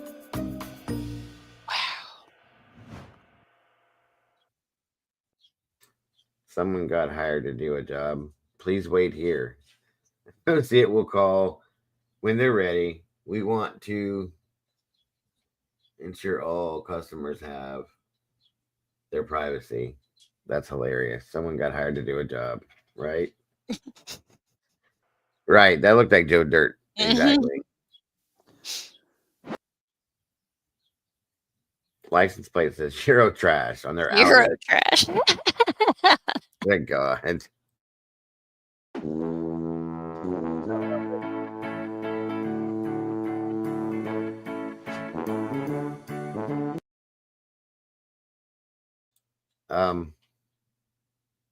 It looks like whoever this peed everywhere but in the toilet. How you gonna miss the whole bowl, right? All the way around it. That looks more like a shadow there. Still, you completely missed the toilet. What were you aiming for? Look at this. It's over here. Well, this must have been somebody that either couldn't see or was drunk or whatever.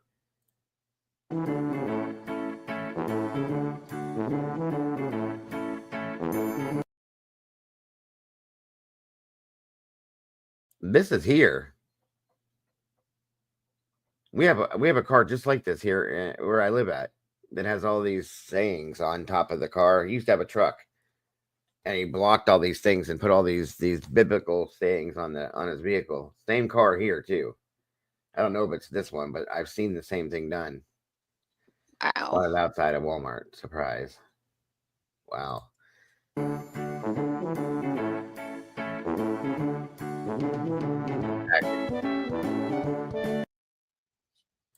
Finding the doctor in the medicine aisle. I don't understand what this means. Oh, doctor. That's an empty bottle of that Dr. McGillicuddy's alcohol. Oh. Right there. Somebody grabbed it and drank it through the store.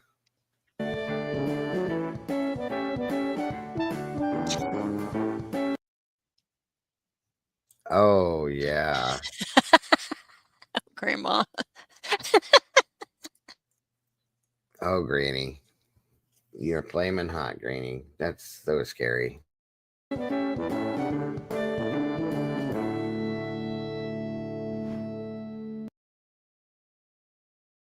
Oh my God.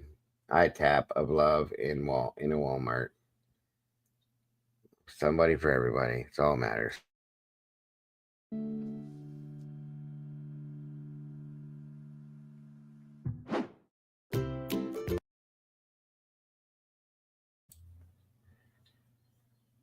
It's hard to determine when his life went sideways. He's got the Dixie Rebel flag tattooed to the back of his head, wearing a Ford Racing shirt. And I don't know what this white thing here is. Oh, that must be part of this. Wow, what a mess. And he's in one of those carts, mind you. Or no, he's pushing a cart. Okay, I thought he was in one of those mobile carts too. Hello, Carito. Welcome. You're okay. Meaning you can swear? We're all adults in here. We're all adults. You can swear. Don't worry about it. Fill your custom Christmas ornaments with this. Oh, yeah. We see that happen all the time. Beautiful holiday decor. It happens. Find a garbage can, folks.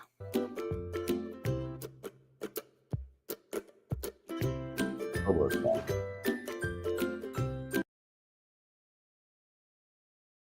Oh my God, is that a little kid? It looks like it. It looks like a young girl. Like yeah. IF on the first date. We couldn't sell it, but me and my coworkers thought it was hilarious. You think you couldn't sell it? Yeah, of course. Jesus. I don't even know.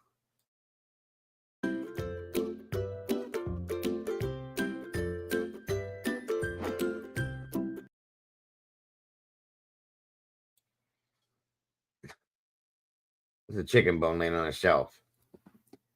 Once again, somebody eating it. That's disgusting. On a garbage.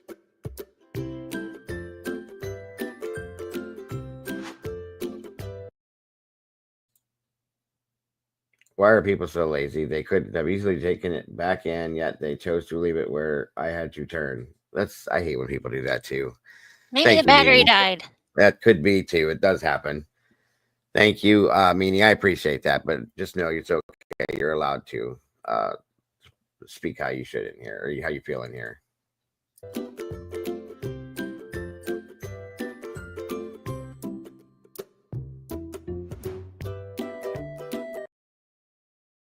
Ew.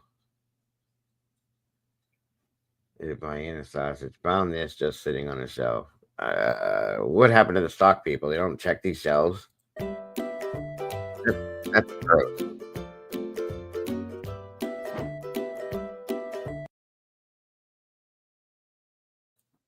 What in the hell is that?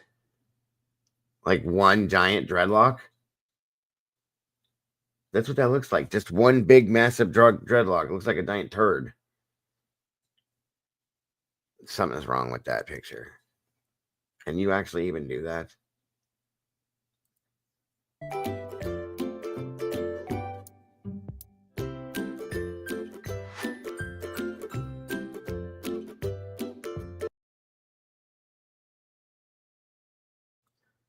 The largest Walmart in the world. That's a Walmart store? I've never seen anything like that before. We don't have anything like that around here. Yeah, not here either. That's Wow. massive. Upstairs. Looks like an old Sears. Yep. Bingo. I bet you that's what it is. They probably turned an old Sears into Walmart. That makes sense. There's elevator over here too. Look. Oh.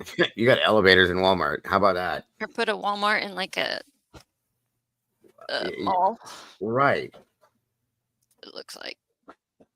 That's crazy. They got a Walmart, honey. It's got elevators and escalators in it. Crazy.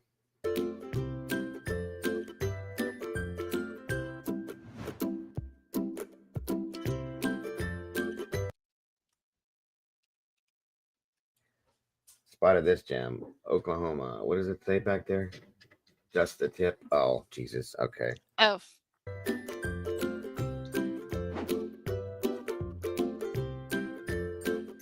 Barefoot. Is he barefoot? Mm-hmm. Wow.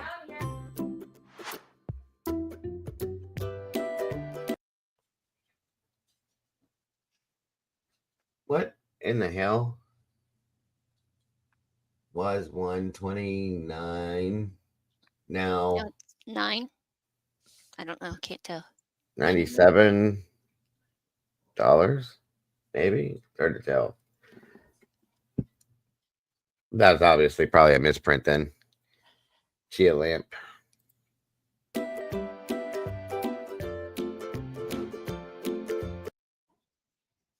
I had a sweet tooth, but apparently Walmart wanted me to have breakfast. You know, yeah, all the time. You always see that food where it's not supposed to be, for sure.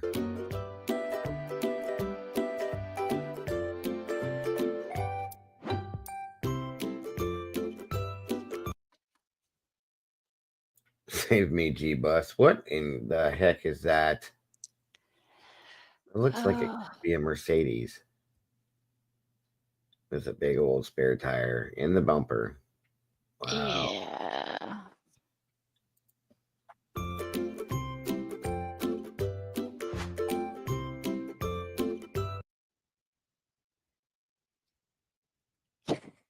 A frozen dinner and half-eaten banana peel in the baking section of, like, behind the garbage can, folks. Mm-hmm.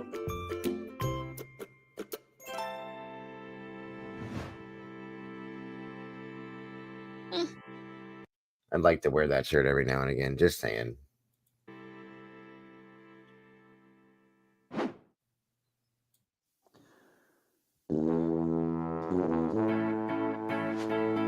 That was an interesting hair style.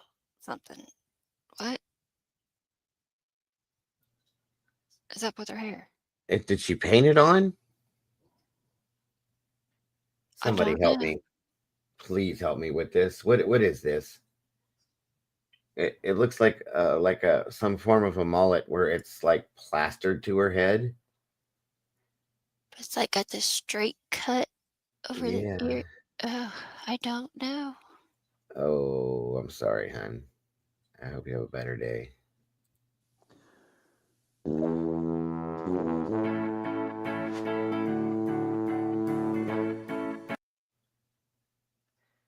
Shoplifters of Walmart. They just throw it on the floor. What is this? I don't even know what that is. You probably don't want to know. I don't think I do. You're right. Thank you for I mean, correcting me. it's a bathroom. I wouldn't All go right, exploring. something in the toilet and something on the floor. So, yep, you're right. I don't want to know.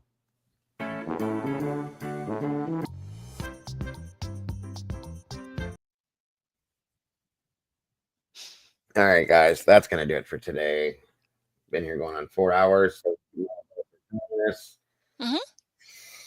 I hope you guys have a great rest of your Sunday. I might be in here tonight later on, if I am, to make up for not doing these weird, creepy, unexplained, and scary Saturday nights. If we do, it's going to be on Swamp Monsters. It'll be late here tonight if we do it.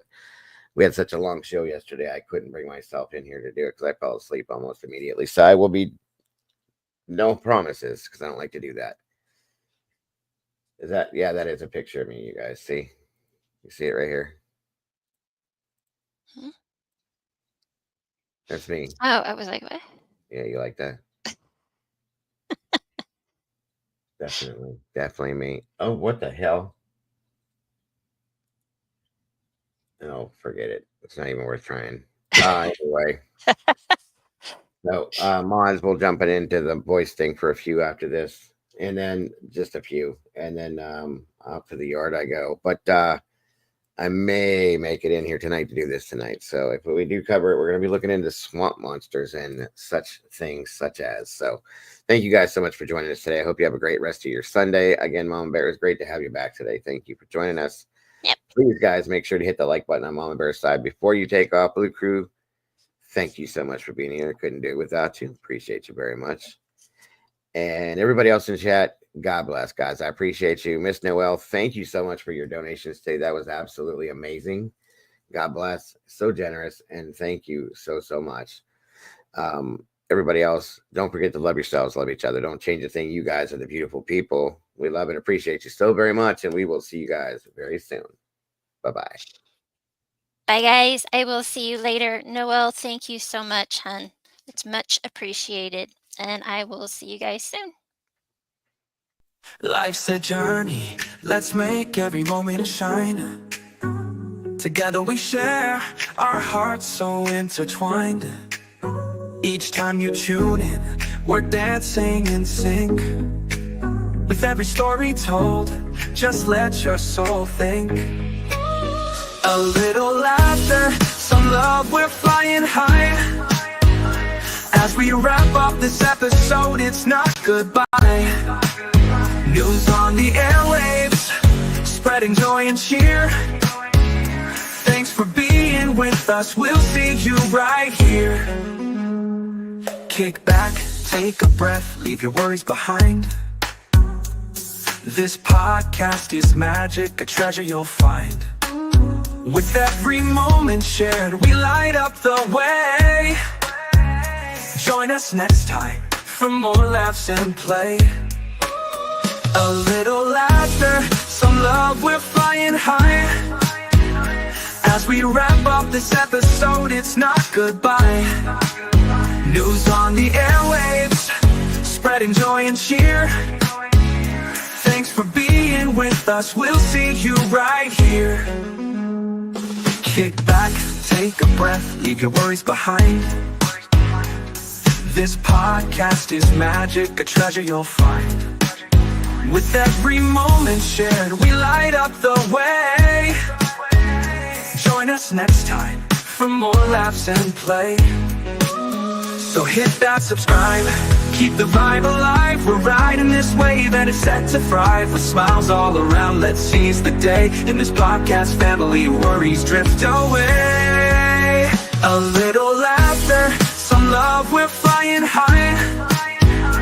As we wrap up this episode, it's not goodbye. News on the airwaves, spreading joy and cheer. Thanks for being with us, we'll see you right here. So gather round friends, it's time to reflect. In this joyful moment, what's next to connect? Let's cherish the laughter, the joy that we spread. Together we'll thrive until our hearts are fed. See you next time with stories anew. Can't wait to share more with all of you.